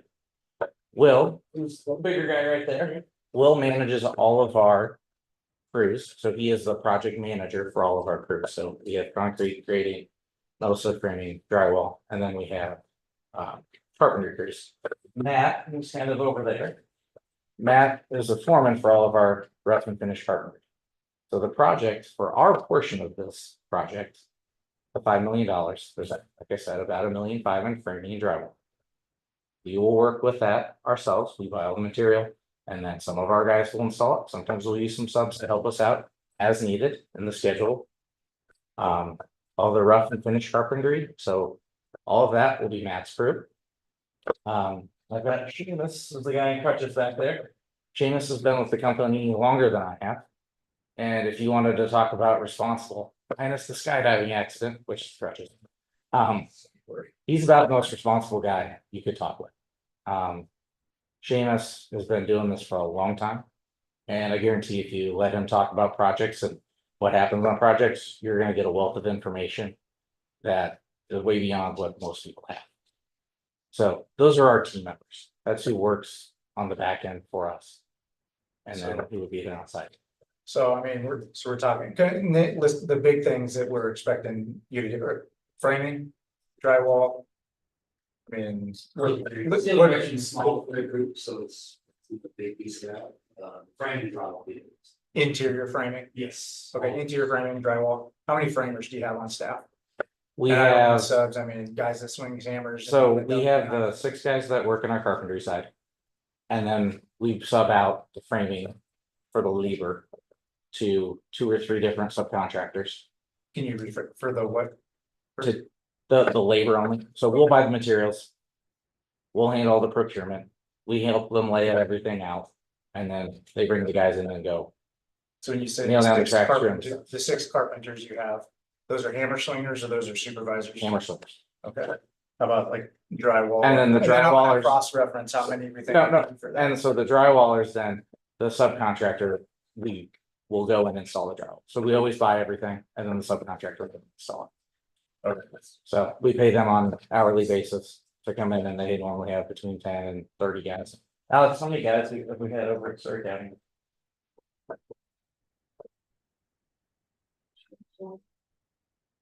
Depending on flow, That's subcontracted or employees? yep, subcontractor labor. Okay, so you do not have drywallers, is that correct? We do, we have our 5 guys that do that, and then we subcontract in to supplement them on these larger projects like this. How many framers, carpenters, drywallers do I think we need? Sliding scale, I can tell you, this project. You could do it with 6 to 8. I mean, good ones, good carpenters. But then 12 and 20 could mess it up, I mean, so that's kind of. Yeah. Are all of those, I mean, how many different projects are those staff members working? Well, on? they're gonna be working on this project because basically as soon as it starts, they're not leaving. As soon as the metal stud framing goes, we're gonna go in and have the framers there the whole time until they're done framing. And then we'll have drywallers come in and start hanging as soon as they go, and then this project should be big enough because it's the size makes sense. You're gonna have them here for 6-8 months, I guess. Problem, I don't know if your guys' master schedule shows, but I mean, that's gonna be, I assume 6 to 8 months, I would say based on the quantity of the project. Who do you have lined up as a sub for that? Or We for have- the subs, That's okay, we have 3 different guys that kind of work exclusively through us, so. like companies that provide staff? Yeah. Or, Yes, companies that provide staff. and they On an know that you're here getting ready to commit to a big project like this? Or They came in and worked with us on the budgeting on the front end. To help out with getting the bid number right, so they know the exact quantity of studs, they know the square footage of drywall, they know the ceiling. Square footage, they know the acoustic panel information, all of that stuff. They helped us develop our estimate. Was that documented on the bid? I thought I heard that you put in, you had supervisor, foreman, workers and various yourself. Various is really concerning to see how various. So they, Yeah, we have a lot of different they stuff. helped you draft it, but you didn't actually list out. Well, why'd you just put various versus listing out these are partners that are strategic partners that you work with regularly? I guess I didn't think of it that way. I didn't think various was a concerning word, I'm sorry.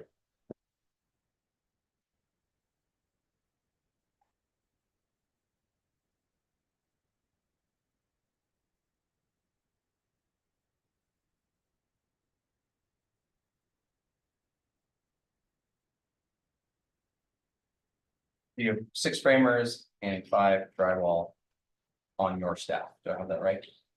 We have 6 guys who can frame and drywall, Oh, same crew, same for same. Got it. Thank you. Yeah, they can do rough carpentry, finished carpentry, frame, drywall. And we supplement them with the subs. How many other projects will you have at the time you're doing ours? Right now, we don't have any for when this starts. Which is why I'm here today, because to me, it's a very important project for us. How many are you bidding on? Because I mean, you said, when you have the volume we do, you're gonna have problems and. So that's concerning on one end, and essentially on both ends, but. There's no guarantee that. That staff is won't get pulled away to other projects, right? I mean, No, our staff, that's why you guys are the first one on the list. For, it would be probably April, May of next year is when the framing would realistically start, I'm guessing after SAP's report. So. You guys are the first one on the list. There's no other project lined up for that time. For us.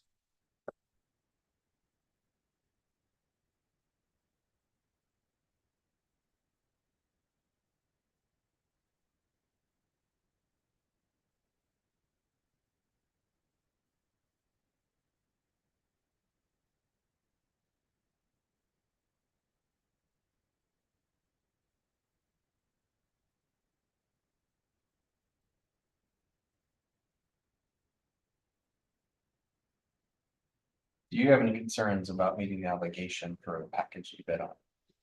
Absolutely not. So. For reference, I mean, the package is $5 million. We're right now finishing a $30 million school for Waukee schools. We have. A $5 million project is on the middle tier for us, I would say. It is not on the high end at all.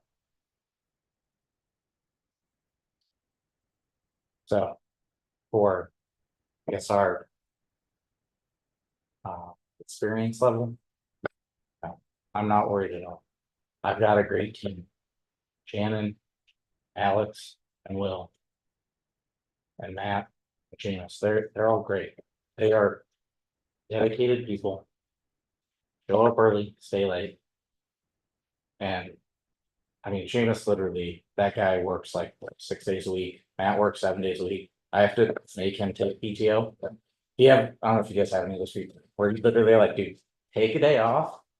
I can tell you need a day off. That's those guys. The dedication is there. The love of construction is there. To do these projects and do a quality job. That's what we're focused on.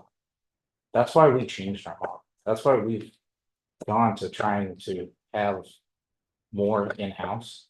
Because it makes the quality better. It makes the scheduling better. It makes it so you can create a better product. And at the end of the day, that's all you guys want. On time, quality product, done at the fair price. I feel like we got you the fair price. I know we can do the quality. And I know we can do on time. Because we're going to control our work. We're going to manage it well. Because that's honestly what we do. There's stuff, yeah, I can go through every one of these things and tell you the real hard facts. I have letters in here and all sorts of fun information that no one really wants to read. Probably honestly, you guys don't care about. Maybe you do, and if you want them, I get it.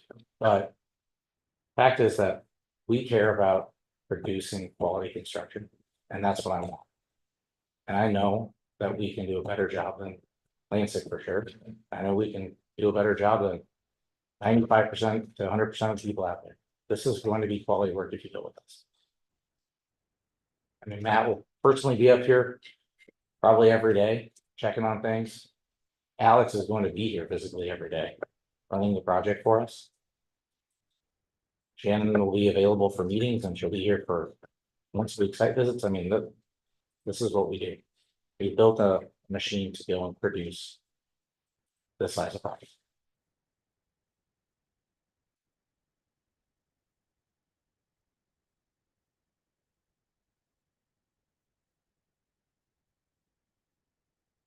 in general, when did you, so we talking about changing the business model to self-perform more things? Can you walk me through the timeline on that, when that started and show me tangible, specific things that show when that change happened and when it's moving forward? Because as it was right now, there's a demonstrated history of not meeting project timelines and having issues with subcontractors. And those are kind of the two biggest things that we need to work through right now. And issues with payment back and forth and what I would say is pretty clearly the ability to finance the cost of the project, so. Well, so Josh, let's talk about ability to finance the cost of the project. So in our letter that we sent to Novo, that I sent, there's a letter from our bonding company. So bonding company, before they write your bond, since it's an insurance policy, they're on the hook if there's any problems whatsoever. So schedule gets wonky, we go out of business. Okay. Examples. Subcontractor says they're not paid a bunch of money, they're on the hook for anything and everything. It's a payment performance. So if you're gonna go sign yourself up to go guarantee someone, you better make sure that they're in a good spot, right? You're not gonna go give a car loan at 3% interest, the guy who's got a 500 credit score. You know, hey, here's your $100,000 Mercedes, hope I get my money back. That's not gonna happen. That's the same concept as it, except it's worse. Because you have to, I've signed my life away to those guys. That's what has to happen. You literally sign every piece of property you own, you sign every single thing that you own, they can take. They have intricate knowledge about every business's finances, their management team, what their issues are, what their backlog is, the people that work for them, they interview people. We do, like I said, I'm not trying to talk volume, but when you do a substantial amount of work, you have bi-yearly, sometimes quarterly meetings with your bonding company to just talk about what are you seeing in the market? How is this going? What's going on with this? What's your upcoming projects you're start picking in? Those are things that happen all the time. You're basically opening yourself up to them to let them look at every single facet of your business. And for them to write a bond, they have to be comfortable with where you see. So to finance the project, it's not just they write a bond to anybody. They write a bond when they're sure that there's not risk to them or the risk is minimal. So to finance the project, your comment there is they look at our books to guarantee that we can finance the project. When you talk about finance the project, it's not that we don't pay subs. I'm just not going to prepay subs their retainage. I don't think it's right. So in turn, then you encourage them to file a lawsuit against you. In order, no, I don't encourage them to. I try and encourage them to work through a joint check agreement. Sometimes you have disputes with people. And when you have a dispute and they don't want to talk through it or you can't work through it, then there's kind of only two options. If you can't work through something, then you have to go down the legal route. And that unfortunately is how it works in business this way. I mean, I wish I could go and be like, all right, let's just go talk through it and figure out what we can do. But sometimes people don't want to do that. I try to do that a lot. And usually you can. Sometimes you can't. That's what's kind of unfortunate. And like I said, if you're looking at the lawsuits, literally 7 of them are from a bankrupt company. So take a third of that off. And then the Blackford one, that's another, I think, 4 projects. And if you really want to get into details on that, I literally prepaid that guy $150,000 because he needed it for his rebar on a project. And then he took that money and walked off.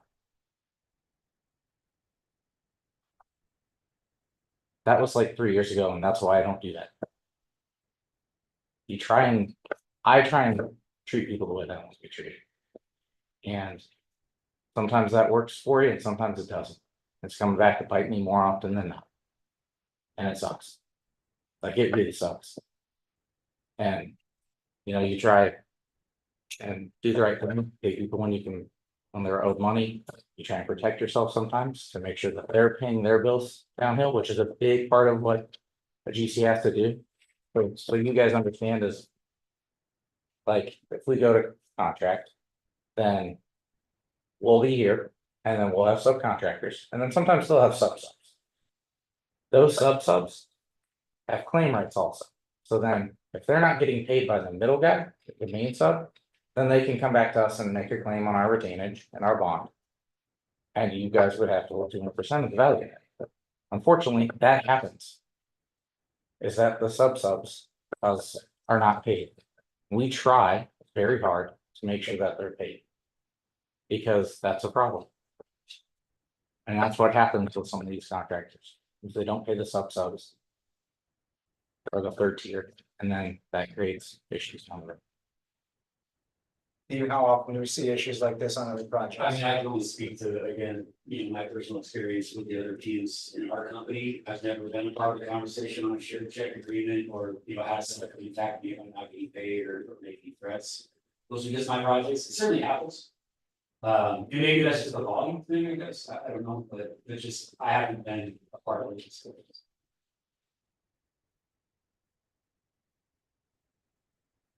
Was it fair to say that more common practice is?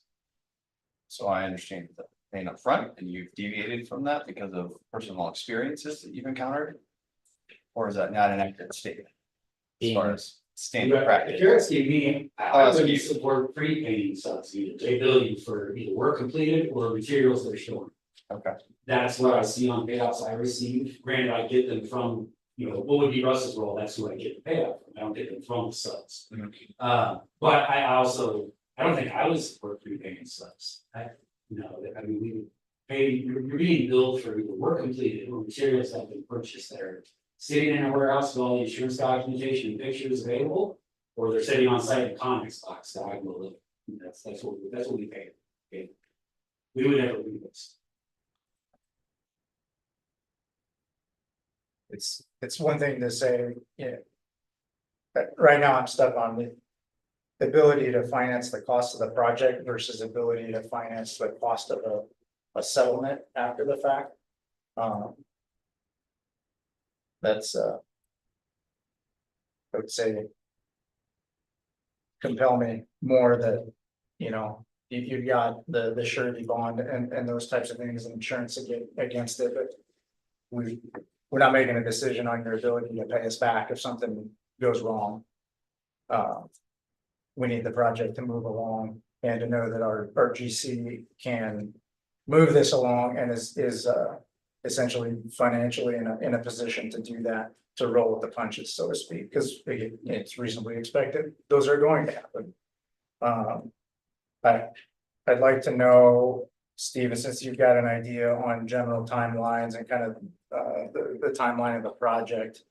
I mean, let's say we have some of these issues come up, which seem to be, it seems to me to be a reasonable expectation that something is going to happen based on previous history. We have to go through the bond process. We have to do, delays with contractors. I mean, what's our, essentially, we're about a 2-year window on this on the project. Yeah, I'd like to address the bond issue here. It's not the reassurance that comes across in the contract. There's two options really on these publicly bid projects: are liquidated damages, and you have to have a performance and payment bond. Liquidated damages can deter bidders from bidding the project. That can in turn not allow you to do the construction. On the bond side, if you execute a claim with the bonding company, it's not as simple as the next day they say, all right, I found your other contractor, let's get going. I don't know if you have like a homeowner's insurance claim, but they're gonna find anything and everything for any reason not to play ball. That's how it works. That's my experience. So we file the claim. If we were to file a claim for a contractor that's not performing or non-conforming work or what have you, for a reason that a claim could be filed. And that bonding company accepts it, if that happens. They might be on site counting every nail, counting every staple, counting every single thing to make sure that, they're not gonna be taken advantage of. It's not as simple as you think. It can take a while to find a contractor to replace that contractor. That's essentially what you're doing. Our current project schedule is a good schedule. We have about a 2-year rent period to the new building. And then we have some site work complete after that. So it's a long project. It really depends on the scope that could be impacted. That would then play into the degree of impact it had overall on your schedules. For instance, if something were to happen with all the precast panels, if they're off, well, we can't do these vehicles. If it's painting, well, maybe we can work around that, do some other stuff and just be extra careful with the paint. Stuff like that's gonna come up no matter what. We're gonna have to go out of sequence on something. It all comes down to the impact to your substantial condition.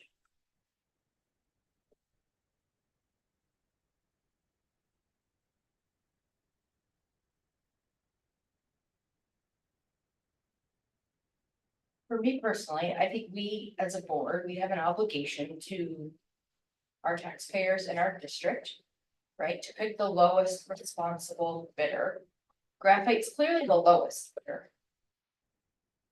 I don't know that I'm convinced that they're the responsible bidder. I feel like I'm hearing that they've run into a lot of bad luck and then run into a lot of bad company. That has caused all of these issues and problems.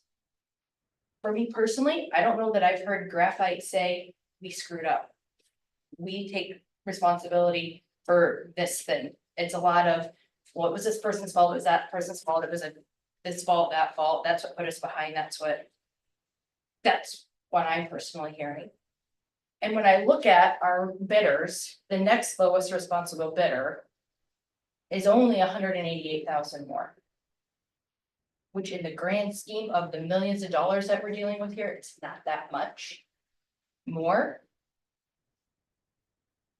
For me personally, to go with someone who I think could meet that responsible bidder portion. That's my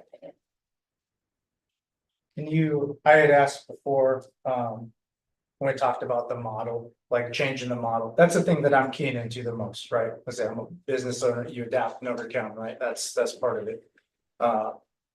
Give me specifics on that. Because again, personally, right now, what I see is a company that wants to be a responsible bidder. But hasn't necessarily met that threshold yet, but is, you compel me to understand and to believe that this changing the model to meet that responsible bidder, to be able to roll with the normal routine punches of a large construction project. Give me specifics on that. 6 months ago, we brought on, these, staff members, or we've got agreements with contractors, whatever that may look like, convince me that it's not I want to be a responsible bidder, but here's the tangible things that you can point to. We're gonna be spending a lot of money over the next 10 years on building projects. We got a lot of building projects coming up.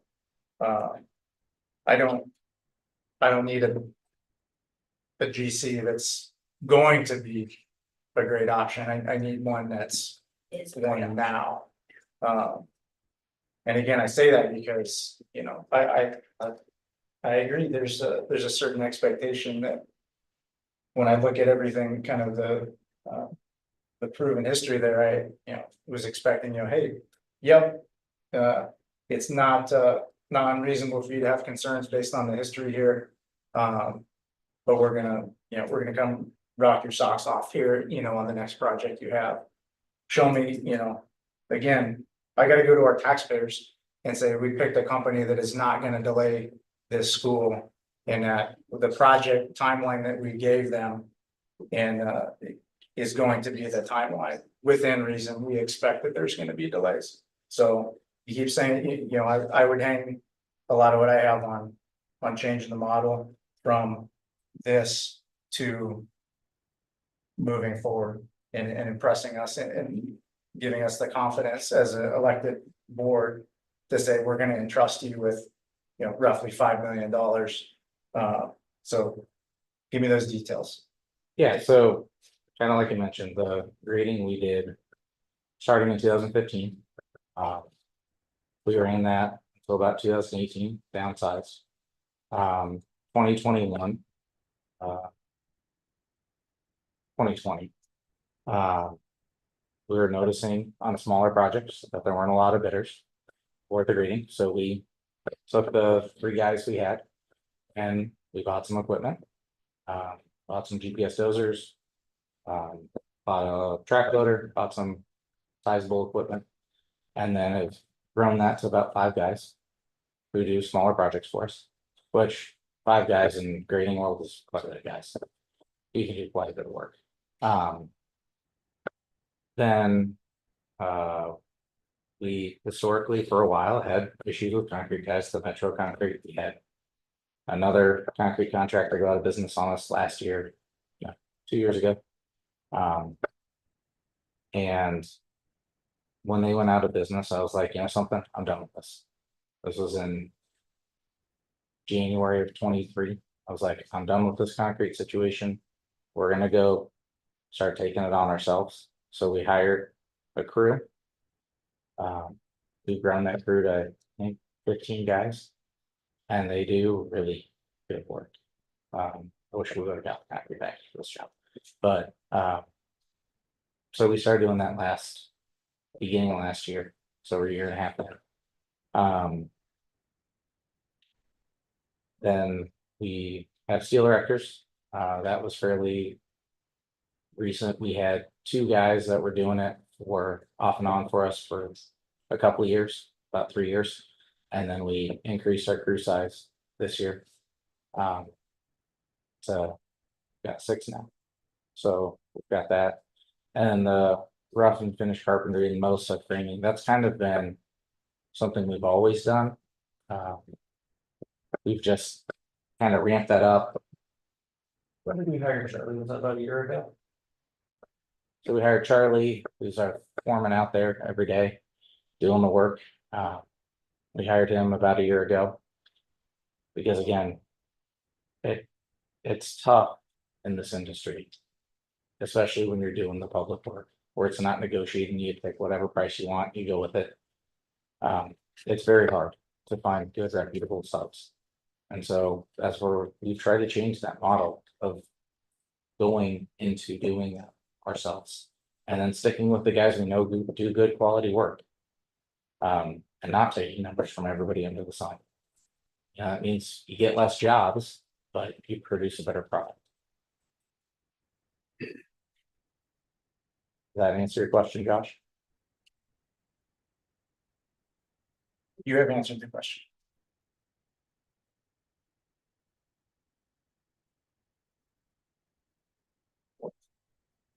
So. One thing that I've focused in on is there's a lot of comments that we heard that were minutes of other projects of non-conforming work.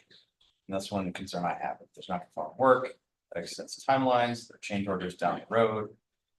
Right now, graphite is the cheapest bidder, but. Would there be a lot of additional costs, unforeseen costs down the road? That's something certainly on our top of mind. Once again, we're all stewards of the tax money, right, and trusted, so. Can you speak to that a little bit? Why Yeah. did we hear so much non-conforming work comments and minutes on projects with the organization? So non-conforming work means it doesn't obviously meet the contract documents. You're not going to get a change order to fix that. That's not what happened. That means something is wrong, most likely. And that needs to get fixed. If we screw something up, we fix it. Like I said on that Sadell project, there was an issue with the paint bubbling. We went and fixed it. That project still got turned over a year early. You know, on the Oskaloosa thing, that one is probably a very lengthy conversation we could have. The gist of that, and I can give you a letter if you want it. The gist of it is that we completed 95% of that project. There was one half of a pool that didn't get poured yet. And we finished one half of it. One half we finished. The architect said we did something wrong. I went out there and personally looked at it, walked the entire thing. I didn't understand what they were talking about. I asked them to go meet me and look at it. They don't want to do it. We then started sending letters back and forth. I got experts out there in the industry to come look at it. I had the reps from the concrete crack. There's a special type of pool patch they have. I had them come out there. I had a second set, regional center, of them come out there. I had water stop, which is the stuff you put between the pores to keep water from leaking. I had them come out there and look at it. All of them are like, what are we doing here? There's nothing wrong here. And then we hired an engineer. And our concrete subcontractor hired an engineer. All of them looked at it and said, there's nothing wrong here. There's literally nothing wrong. Beyond some minor everyday stuff that happens. Because concrete never poured perfectly. You always have little, chips or little defect, minor defects. They wholesale said the whole thing is completely wrong. And I'm like, I don't see it. There's not a hole in the wall. There's not a bunch of rebar exposed. There's nothing like that. So on Oskaloosa, the claims by Oskaloosa have been refuted by two engineers that, between Sub and I, my bonding company hired an engineer to go review it, and they said it was wrong, or not wrong, that it was fine. And the city has been unreasonable. We have a mediation with them scheduled at the end of this month to go talk about how much above the contract they're gonna pay me to go finish that. Because they have delayed and prevented us from finishing the job. So we finished everything else. The YMCA is operating everything else on that project except for this one. So the non-conforming work specific to that project is not accurate at all. And it's been verified in Nebraska, that's been verified by numerous other people. Thank you. Josh, can you say again, what we would need to deem, like, per code? Could you just repeat the terminology? Because that'd be great. Yeah, so just like our essentially our burden as a board, Right. essentially, so. Through Iowa code and then rulings through Iowa Supreme Court that are related to what we're doing today, picking a bidder. It's contractors' experience, contractors' number of employees, contractors' ability to finance the cost of the project, contractors' record for reliability, and contractors' business judgment. So we are to assess that, and then essentially the legal threshold for us is, you know, because kind of an easy way to look at it is if legal action were taken against us for saying we're going to the next bidder, it would be, was it reasonable for us to expect a problem? Not was it reasonable for us to have some concerns that we needed to flesh out, but was it reasonable for us to expect a problem? And if you want to tell me I'm totally wrong here, otherwise just yell at me. So that's kind of where we're at. If the citizens, if the taxpayers, if an administrative law judge were to come in and say, look at, essentially what we've discussed today, they would say, they would either affirm or deny the action that we take either way. If that were to happen, there could be essentially an injunction held against us to basically pause the project for the amount of time it would take to do that. I imagine that would be a fairly quick process because it is a timeline on a public project, and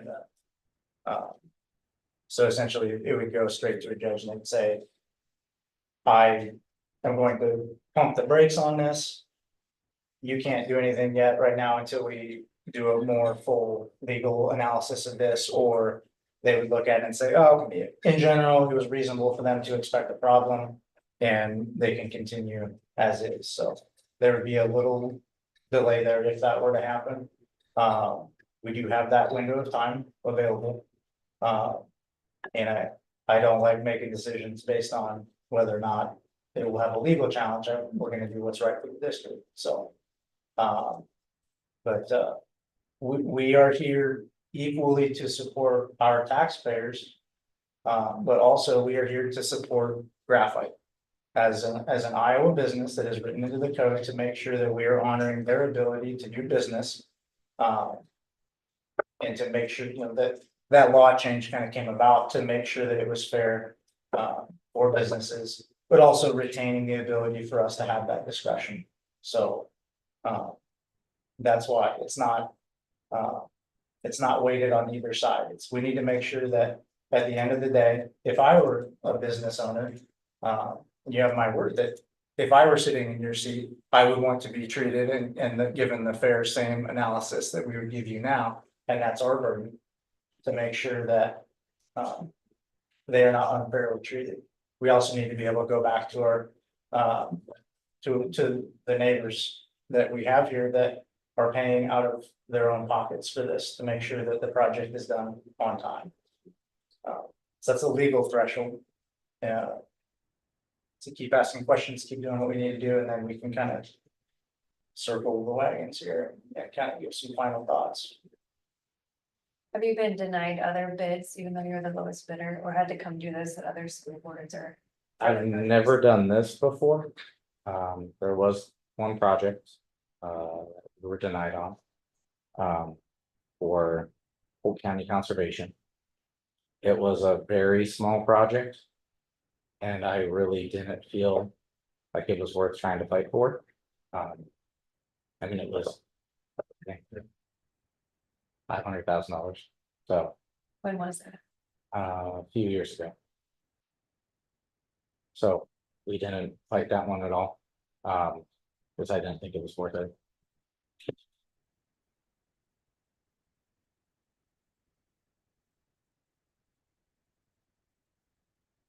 I do love talking, so. Yeah. You guys can I'm just asking questions. Discuss discuss amongst ourselves.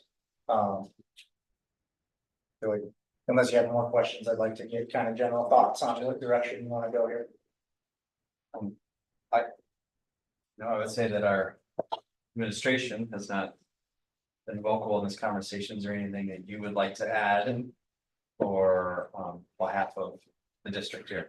Sure, thank you for asking me that question. So you all know this, but I would just like to remind us that as governing board members, the responsibility that you have, you're all aware of that, you know, as you came onto the board. But it's broken down really down to policy and budget, right? Those are the two big areas. Of course, we want you always involved in lots of things that we do. And so as we think about this project, and we think about the work, obviously, you know, we have policies in place for the district, but it's really comes down to that budget piece. And I couldn't stress enough, which you already have a clear understanding of that, the responsibility that we have to our taxpayers and to the timelines that we've set forward and staying within budget and how important that is. And that I just want to remind all of you that overwhelmingly our community said, yes, we want this to happen. This is the beginning of projects to come, important projects. And remember, these projects are all built around the growth of the district that we anticipate seeing. And that growth comes from the kids that are going to come and the classrooms that we need. So while we know budget and policy are really important, when we talk about timelines, I think sometimes for me, even that timeline piece raises up into that list even higher, because you're talking about timelines for students to be able to sit in new classrooms and to be ready to learn in a brand new environment. And that's what we put forward. And we all spent a great deal of time on the front end to make sure that the bond was successful. And we heard again overwhelmingly from our community that said, yes, we understand the growth, we understand the timeline, and we understand the importance of the budget that is available to create the new learning environments for our entire community and for the future of really not only Gilbert kids, but our Gilbert community. So making a decision around all of these, of course, is very important. I know you all take it very seriously, and I appreciate that. I appreciate also the amount of time and energy that you put into having all the information, coming from the information from Graphite, the information from De Novo, to help all of you make the very best decision.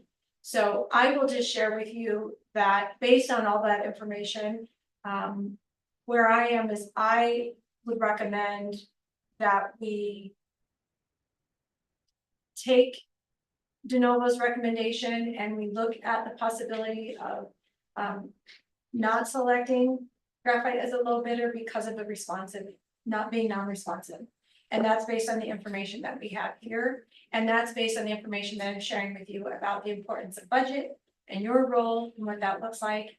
And it's difficult to have these conversations. I think the questions that you've asked have been very thoughtful and mindful. I appreciate you being here and answering the questions. Sir, I'm very grateful to you for that. I'm grateful also to De Novo to share the information that they've provided as well.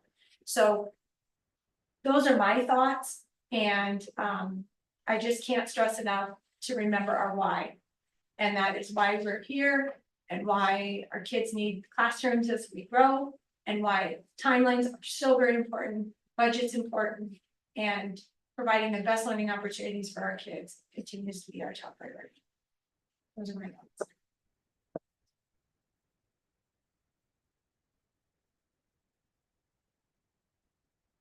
Yeah, Let's sum it up.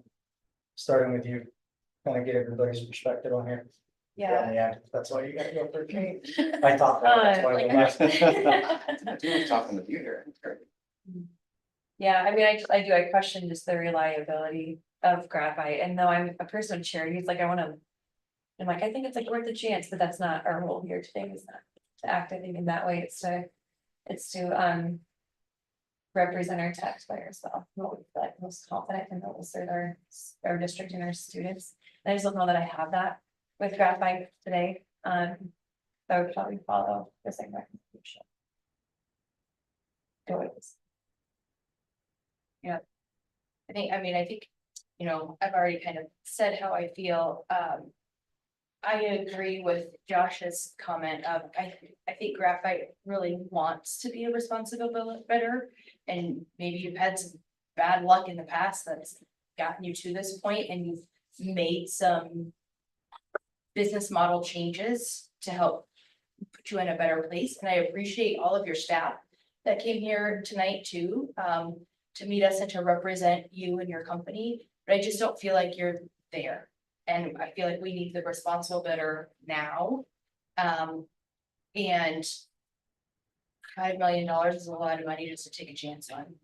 And so I feel like 188,000 more to know that we've got a responsible bidder now is the route that we need to go. So I think both of you said it well. Once again, I do greatly appreciate you and your team being here. I do think that our superintendent said it well, timeline is paramount, as well as being good stewards of the tax dollars. This is the first project of many. And we have to have that confidence that the timeline will be met. And looking at the history and you giving explanations for a lot of the scenarios, as Minnie said, I think a lot of it could be bad luck, but some of it also shows a pattern, and the pattern of reliability is one of our criteria, and that's concerning. There's just a lot more there than we're seeing with others that are active bidders on these projects. So I think we need to look at someone else that has a more established record that's proven time and time again that they can meet time. Yeah, like the hard deltas for me are, again, we've got an unusually high volume of delays. I don't have an assurance of appropriate staffing on a lot of these things. Essentially what I'm hearing is if we fail, you'll get your money back. Well, we're supposed to pick a contractor that won't fail. And then concerns about handling routine financial hurdles with contractors. On the plus side, I believe you when you say we're changing the model and we want to make this, you know, we want to self-perform more work and we want to adapt and overcome our company to these challenges. But at the end of the day, I would say we have overwhelming community support for the projects we're doing, and there are going to be a lot more. And I want a company to come in and say, I don't care what the deep past history is. I want a company to come in and say, look at what we've done, look at where we've come from. We've proven it. And the amount of projects that we have in coming years is absolutely within that time frame. But as I stand today, I can't go back to the community in good faith and say, hey, we saved basically a single digit or a very small percentage financially with some of these risks that we have. To put it bluntly, I expect that there is going to be a delay above and beyond what I would reasonably expect with a different contractor. Again, I 100% believe you and that your staff want to come here and do the best job possible. But today I need to make a decision based on proven history, and it's not there yet. So with that, like to entertain? Do we have a motion? Or is there anything else that we need to discuss, or I think we're at a point we can take some action here. Do we have a motion to reject the lowest bidder or non-responsible and move to the second lowest bidder? Yeah, I'll make that motion.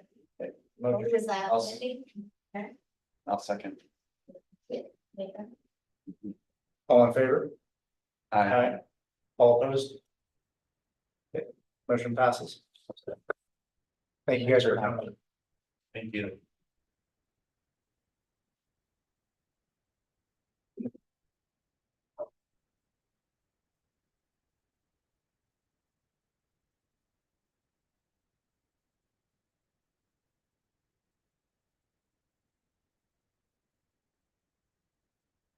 Moving on, under new business, we have consider approved resolution directing the advertisement for sale of not to exceed $15 million in general obligation school bonds, series 2024, approving electronic bidding procedures and approving official statement. It starts the process of selling $15 million in GO bonds, starting August 12th is sale day at 1 o'clock. So this starts the process to execute those documents to get them to the bidders. Does anybody want me to pull those documents up? Got it? I think we've had, This does require a roll call vote, so I will do that after there's a motion in a second. We have a motion to approve.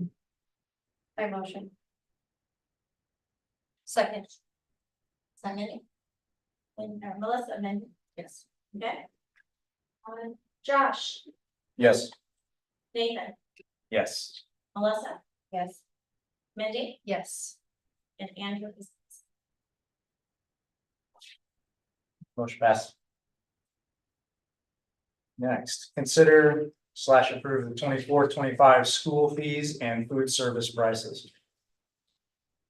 That is, we are, recommending no change this year. The fees seem to be fine, so just. No changes.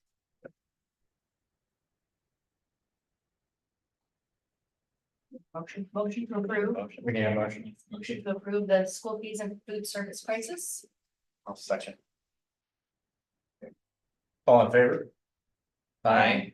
All opposed? Alright. Next, consider / approve bakery and dairy bids. There's in your documents, there's the bid tabulation. And then Director Clark did write a recommendation based on the bids. So her recommendation is Anderson Erickson for the dairy. And Pan of Gold is the bakery. Thought she did a very thorough job. She Familiar with some of the others on the sheet, but she was very thorough in her analysis. I would motion to approve. Second. Pan of Gold is new. Usually we only receive one bid, so it's new to the table this year. Okay. I would see one bid. So we have Nathan motion and Mindy as a second. All in favor? Aye. All opposed? First reading of revised board policies 102, 102R 1, 102E 2, 103, 104R 1, 104E 2, and 105. This, the committee has started to review the groups of, so this is the group of the 100s. And so we have them divided up with the first reading of revised and reviewed. It's going to be the two groups. And then possibly a rescinded, but we don't have rescinded as we review them. Rescinded usually comes with the recommendation from me. So we have two different groups of revised and reviews as we go through this process. And we're not taking action on that? It's No, just review. Right. Next, first reading of reviewed. Board policies 100, 101, 102E1, 102E3, 103R1, 104E1, and 104E3. Same discussion. Right. Next, consider or approve offering voluntary early retirement program, which is board policy 407.6. This is a current board policy we have in place. Every year in July, we bring this up, because as we go into the school year, we need to plan. And the window for early retirement, it opens up October 1st and closes January 15th. So we need to basically bring this in front so we know where the board is behind it. Do we want to continue it this year or not? And basically, so it's in front of the board tonight as we move through and plan for the next year. I don't know, Dr. Trio, do you want to talk about? Yeah, the only thing I wanted to mention, I think you did a great job, Gail, so thank you on that. So, is that, I believe it's 5, is that correct, Gail? Yes. Yes, so that there's 5 slots available. So, that allows us to help plan for that. In my experience here, we have had a couple that have come forward, and we've never really reached, in my experience, that threshold of 5. It's not like we've had 6 and we only took 5, so, but 5 gives us that planning opportunity, so we know what that looks like. And it helps people make decisions on whether they want to take advantage of that or not. So we've had, I think, 2, maybe 3, 1 year, so. This year we 5 only had 2. Yeah, so 5 seems to be a good number for that. It was in place prior to my being here, and seems like that works pretty well. Yeah, and my question, because we ask this every time this comes up, is how many times do we do this and then we think, oh no, we wish that person hadn't retired? Because that's essentially the issue that we come up with. Where are we incentivizing, good employees to leave? Yeah. I think, Vic, I don't know if he wants to, do you have any concerns about replacing, if we offer early retirement, if replacing those positions? It's getting better, a lot better. Based on the same number that we typically use for early retirement. No, like openings. Do you have any concerns about Building openings? yeah, No, I mean, right now, we're fully staffed with teaching staff. We have a few support staff positions to fill, but it always happens this way. A lot of our support staff sometimes find higher paying jobs over the summer and late midsummer. That's a normal pattern that we follow year to year to year. I mean, I think right now we need three people. There's some shuffling that might go around. We had an opening where somebody internally might take that and we have to backfill theirs and they take something else. So it's kind of a little dominoes that fall for a couple of weeks, but I don't see any problem filling them. We have a lot of positions and positions, so. but early retirement policy. well, yeah, and just to your question about how do we incentivize people to stay? I mean, that's the hardest part. Anytime when you see people retiring and they line up there on that stage, it kind of hurts your heart a little bit, because they are longtime employees, they're people with lots of experience and, but what's nice about offering the option of early retirement is it sometimes gives, people the opportunity to go into other things that they were ready for. And so, I think that's the nice part. And sometimes people stay around longer because they start to see that they might qualify for the early retirement, so they stay a couple years. They might have thought the opposite, like, oh, a couple years, they might have left us earlier, but they know they're closer to that early retirement option, so they stick around a little bit longer. They have to be 55 and 15 years of consecutive service at Gilbert. Yes. So And for example, we had one person take that in the last couple of years, who then is going on to do another career opportunity. So in a different field. And so similar but different than being in the education field. So it gives people that opportunity. But I actually think it works to help people stick around a little longer because they might have left early. So I think if you look at our trends the last 2 years, this year we replaced 7 teaching staff. Last year was 16, year before that was 17. So most of those were from new positions we had and things, people move away, they get the jobs in their home community. But those 7 positions, I think we had most of those filled before spring break. So we actually were really ahead of the game and really working toward filling those positions early. You know, we knew about one of them. We actually started interviewing before Christmas. So we tried to get out ahead of the curve. We had really good applicants this last year in comparison to, districts I've talked to that are still trying to hire larger districts, 30 or 40 teachers. So, special ed, was difficult probably to get, we had 11 applicants. So I think our applicant pool is still looking very strong. It is an incentive to stay like you just mentioned. You know, people want to know that there is something at the end of the tunnel when they get to the end, but we also respect 38 years of service and are thankful that, you know, we had that for 38 years. Last year, we brought in 16 teachers, 16 of them are coming back. Out of the year before this, I think I said 17, 16 of the 17 are coming back. So our retention rates are very high. The ones we typically do lose are people that are related to job opportunities for their spouses that get relocated and they just have an opportunity to go. Or a job in their hometown opened up and they never thought it would be available and now it's available and they're going back to their home. So we've been very fortunate to not see a lot of the same trends that we're seeing in other districts. Support staff is always up and down just because of rate of pay and there are competitive jobs in Story County and larger air waters. So I feel very good about where we currently are. And to speak on the financial side of this, there are efficiencies, of course. You have somebody that's been here at least 15 years, usually longer than that. We hire somebody in, and if they're a teacher, we hire them at 11 years of experience. So there are the efficiencies there that does help in our financial model. And so that's more so on the teaching side. On the support staff side, you don't really see those efficiencies, but on the teaching side, you do. And so we do financially, we see, you know, the savings, so that helps.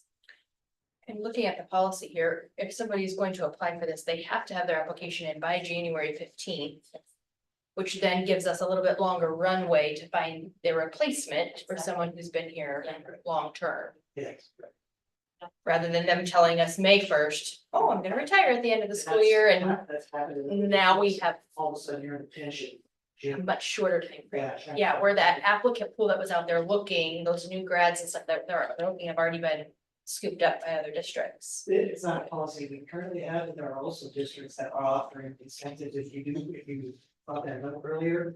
They give you $1,000 earlier than that date, you know, like you try to open that window as far as possible to hire, but I'm not saying we need to do that, I'm just saying you're exactly right, that's the reasoning is. If we know early, we can get out ahead of the curve and it's a very competitive market, you know, for teachers. Because of statewide shortage, I would say. The policy has been in place since 2004. And so we're really reviewing it. There's no proposed changes to the language at No all. change, No correct. proposed changes. It's a policy, basically, we are just letting. Going public and putting it in the record that you were in support of offering it. I appreciate hearing from all of you. That helps give perspective to the value of this. And every year we'll bring it to you, and it is something that we could, you know, at some point we might say, well, maybe we wanna open up more slots, or maybe we wanna say, we don't wanna offer this anymore, or we wanna do something different, you know, that would be this conversation. But maybe in the future, you know, right now I don't see a need to change it, it seems to be working and so.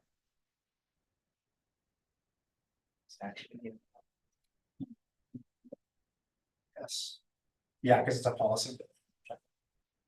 I'll motion to approve. Keeping it as is. I'll second. All in favor? Aye. All opposed? Alright. Next, to consider or approve the fiscal year 2023 district audit.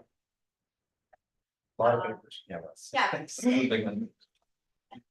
I'm going to basically take you down, just review, this, we had our audit back, I wanna say November is when we had it, and then there were some comments, and so I'm just going to briefly talk about those comments. That when we actually had the audit performed. And of course, we had the segregation of duties like we have had every year. We just do not have enough staff to, and that is on page 59. The very back. We're talking about the compliance issues. So on 59, it's the internal control deficiencies and segregation of duties. And it basically talks about how you know, they realize that we have a limited number of staff and we do what we can, but we cannot totally fulfill the segregation of duties. With the staff, the amount of staff we have in place. But we do our best and we use everybody that we can in the process of doing so. And then on page 60, this is on part 2 other findings, 2023-A, the certified budget. So this was a timing thing. If you remember, we are to, if we anticipate we're going to overspend those line items, that on April 15th, we publish the budget, and then the next year, before May 31st, we need to amend the budget if we anticipate overspending any of those line items. This year we did amend our budget for fiscal year 24. But fiscal year 23, we were tracking, it looked like, as I was tracking that, it was the nutrition of the food service. But what happened is during the gap accounting time, which is the 60 days past June 30th, the booking of our commodities and some of the non-fiscal things that aren't caught up in the assets and liabilities of booking some things during that transaction, we actually went over a little bit. It doesn't matter if you go over a little bit or a lot, it's your overspend. So basically, I just, you know, this is not a regular practice.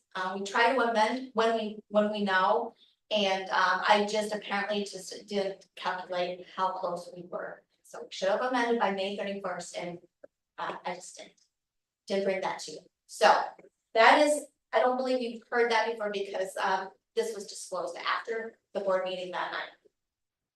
And otherwise, everything else, they mentioned certain things, but there's no findings. So you have the segregation of duties and you have the budget.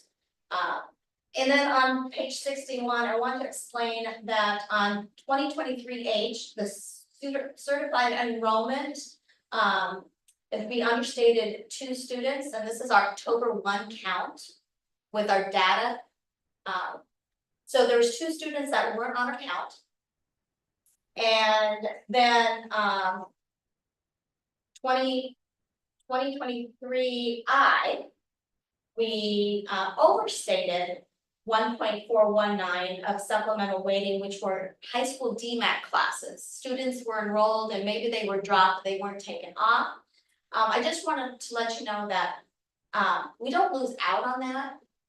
We include an audit adjustment on our April 15th budget to get that. And so the Department of Ed receives our October 1 count with all that. And then we have findings that there's discrepancies between school districts when we talk. And so then we are allowed to bring that back on April 15th to our budget. And so we get, there's a net, basically between those 2, it's a half of a student, a 0.581, that we would increase our enrollment. And it's just an audit on an audit adjustment. So it's not that we lose out, it's just we have to disclose it in another location. But that is. Because I know everyone saw my name on page 60 here. Just so that was actually, those were the, when we put trauma kits in every building. So I didn't make money on that deal. So That was a wholesale pricing, just passing it through to the district, but that was about 80 trauma Yeah, kits. anytime we have, you know, we have a people that are employed or board members, we have to disclose that. Yeah. In any type of business. that's good. Taxpayers need to know that. Yeah, you're a lot of holes for the kids. Appreciate it. And we are at the end of our fiscal year. Undeterminable. So I just wanted to mention, I did not have time for any financials, because of the holiday and the short turnaround for the board meeting. So, right now, I just want to kind of explain how, the fiscal year, works. Today I cash closed. We work on, GAAP accounting, generally accepted accounting principles. So from this point forward, what cash just means is that I reconciled with our bank.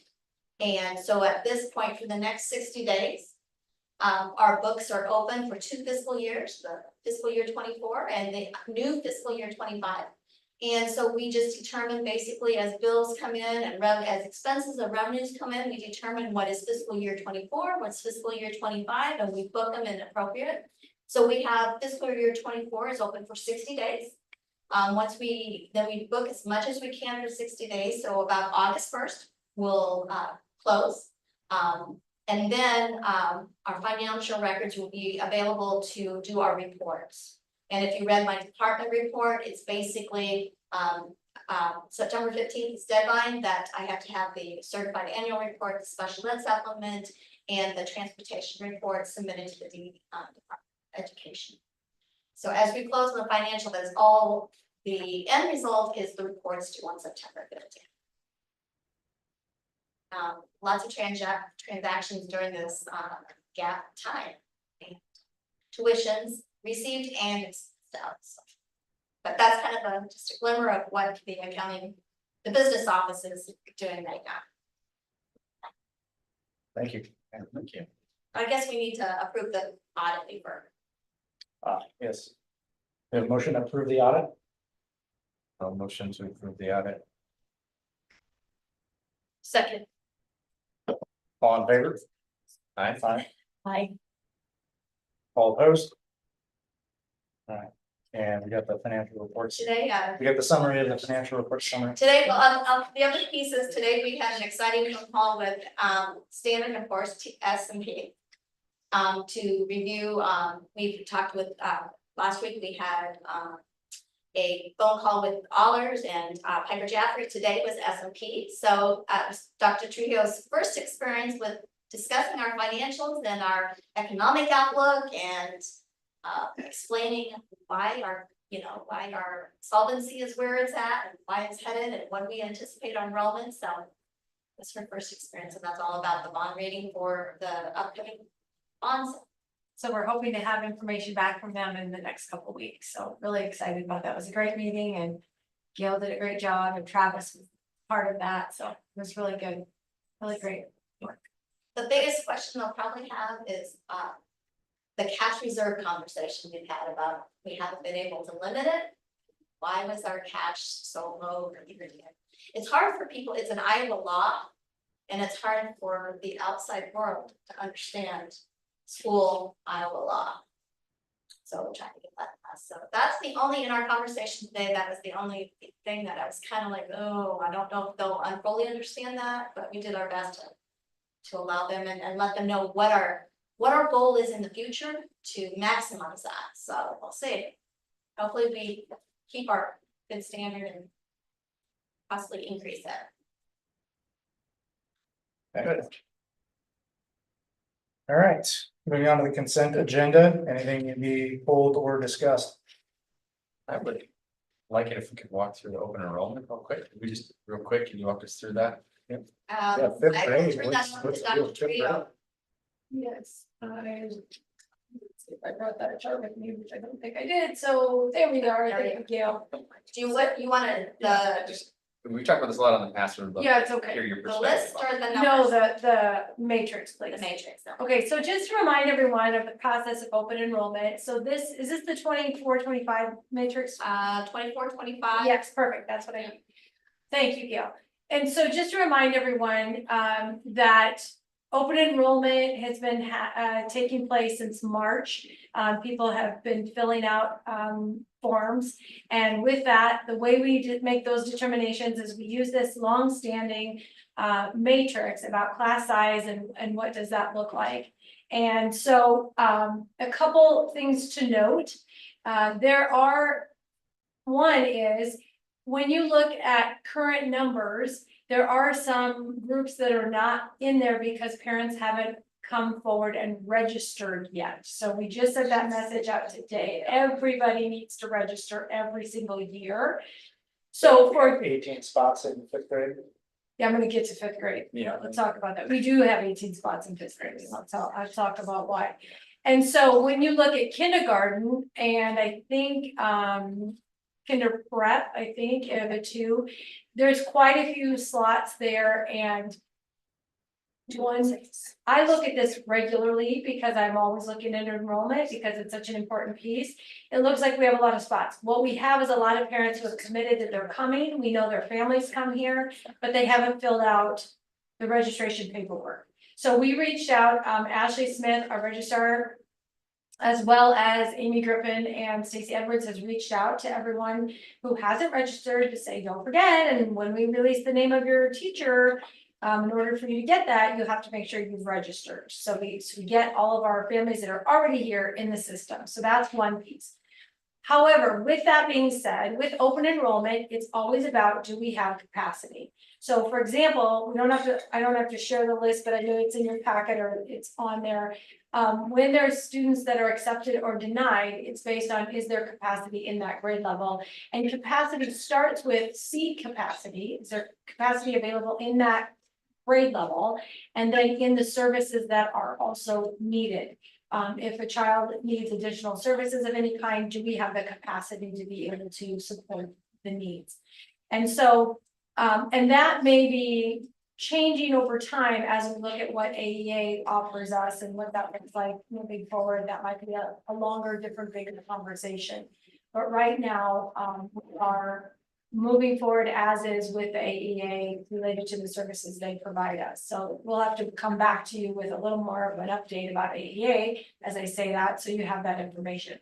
That's gonna be one of my questions, because I know that other districts are having that same conversation, as well as hedging a bet, it seems, as to what you'll be provided with and what you can support. Correct. So for the coming school year, as it relates to services available through AEA, it ties to open enrollment. What AEA is, they're changing a little bit to what you think of as a service model. Whereas before we had the same services, but it was if we needed more, they were able to provide more. Now they're being much more efficient, I'll say, in their record keeping, much like you might think of it in the sense of how lawyers, when you have conversations with lawyers and they spend time with you, they log those hours. That's what AEA is doing for us now. But the model for special education is not changing for this given school year. So the log will be around professional development support for staff. It'll be around if we need support, media services and what that looks like, and then we'll be logging those things. So we can be sure that we're paying them, they're getting paid the way they need to, and we have a budget for that to make sure we're not going over budget related to those services. The special education, to your question, Nathan, will look similar this year as it has in the past. And then next year, as the funding comes to us, more funding comes to us the year after, that's where we're really gonna have to look at, okay, how do we pay for that? What does that look like? Are we going to contract with AEA for speech? Or are we going to look at an outside company perhaps? And how do we go about doing that? And what is that gonna cost us? We will continue, that will be an ongoing conversation for all of us and for you as a board to make those decisions moving forward. But all of that fits back to open enrollment, that when a family comes forward, we have to make sure we have the capacity first in the classroom and then also with additional services to make sure we can meet the needs of the family and the students in front of us. Now, to your question about 5th grade, with the 5th grade, the class size right now is, we do have 18 spots in 5th grade. We had conversations in the spring. We had a handful of 5th graders, believe it or not, that actually moved out of the district, which then kind of tilted that number to be a little bit lower. We're watching that to see what happens from here. I will tell you, if you have 5th graders, bring them, fill out your own enrollment because we have space and we have the teaching space to be there. So right now the class size in 5th grade is approximately 20 students, which is a wonderful number to have. I'd like to see that a little bit higher, but that's where we are at the moment. And it's because we also have 6 sections versus 5 sections. Correct, correct. One more Correct. section, Yes, so so we have teachers and stuff available for that many sections. we do. So we already have teachers that have signed on to that position, and so they're all ready to go. Earlier in the staffing conversation, when I talked to Mrs. Griffin, we had even talked about maybe we create a multi-age classroom or something around those pieces. That creates its own set of challenges, and so we made the decision to leave that sixth section there. It was something that we didn't anticipate. Few of those kids moving out, some of them had to do with families taking jobs in another state, and off they went, and so on and so on. So that's why we have 18. So yes, if you have 5th graders that like to come to Gilbert, we have room. So fill out the open enrollment and we'd be happy to take you. I also, in the past, when we look at past move-ins, we often get an additional number, 5 to 7 5th graders that move in over the summer, because people kind of come at 5th grade looking to move into our middle schools for the following years. So that's what makes it challenging in deciding what that looks like for 5th grade, because should you pull a teacher and potentially move it into another grade? We looked at all those things, and I made the decision to see where our 5th grade lands and have that teacher there. So, 20 is still a nice class size. It is. I mean, it's. Yeah. 12. you right, know. exactly. It But would I be think a you wonderful. could add 3 more to 6 sections, there's 18. Exactly, exactly. So that's why that one's there, but yes, we have 18 open enrollment spots, and we would love to have more 5th graders, so that's where we are with open enrollment. And just to remind you, since you brought it up about open enrollment, the legislative session did bring back a date around open enrollment, so that, I think March 15th or March 1st, I have to go back and look at that. They put that back in place, and so I'm grateful for that, because it was creating kind of this. Yeah, it's kind of muddiness around just when we could get those in, so. You have to apply for open enrollment by that date, Correct, and if you don't get in, you have to wait until next year. correct. Because as it stands right now, it was, you put in every month if you wanted to. Yeah, it was just getting to be confusing, and so also parents do a great job of understanding that, they bring that forward. And then you take a look at the matrix. I've had this matrix was created years ago. I'm very grateful to the team that put this together, because I've had other districts reach out to us and say, hey, can we see your matrix? Because it really helps us know exactly where we stand, It's fair. whether kids can come or go, and it's different, it's fair, I like that, because it's not a who knows who, it's not a, gosh, we love that, it's very clean, there's space, there's not space, and we go from there. So, I hope that answers your questions. Yeah, no, I appreciate you walking through it, just looking through it. It's obviously that time of year, we're looking at registration for next year, but also just some of those anomalies. I thought it'd be good to walk through, so we're all informed. Yes, And I know that there are changes coming in future years, That's probably, so. it's fine. And that column off to the right, the HASPs, those are homeschool students too, so if you're wondering like, what are these out, they're still included in our counts, but they are students that are homeschooled, so it's important to be recognized that. Thank you. Thank you. Anything else from the consent agenda need to be pulled or discussed? All right, we have a motion on the consent agenda. Motion to approve. I second. All in favor? Aye. All opposed? All right, next we have we're just discussing the calendar here. August 12th at 1 p.m. The general obligation bond sale, conference room. August 12th at 6 p.m. next board meeting. And August 26th at 5:30, the special board meeting authorizing the issuance of the bonds. And September 9th at 6 p.m. regular board meeting. So I hear that comes to a potential work session, maybe. Yes, Yeah, Sometime. we'll get something there. I will send out some information for the work session. we We get get some some schedule. I don't know, the The August August 12th, 12th, 1 p.m. What do we? No, I think you said last time we don't need to be here for that one, Okay, right? okay. Yeah. Okay, so that's just. Informational, the result will be brought to the 6 o'clock. Yeah. Okay, because we have a regular board meeting that night. Okay. Yeah. You're All right. welcome to come, but we don't expect it. All right.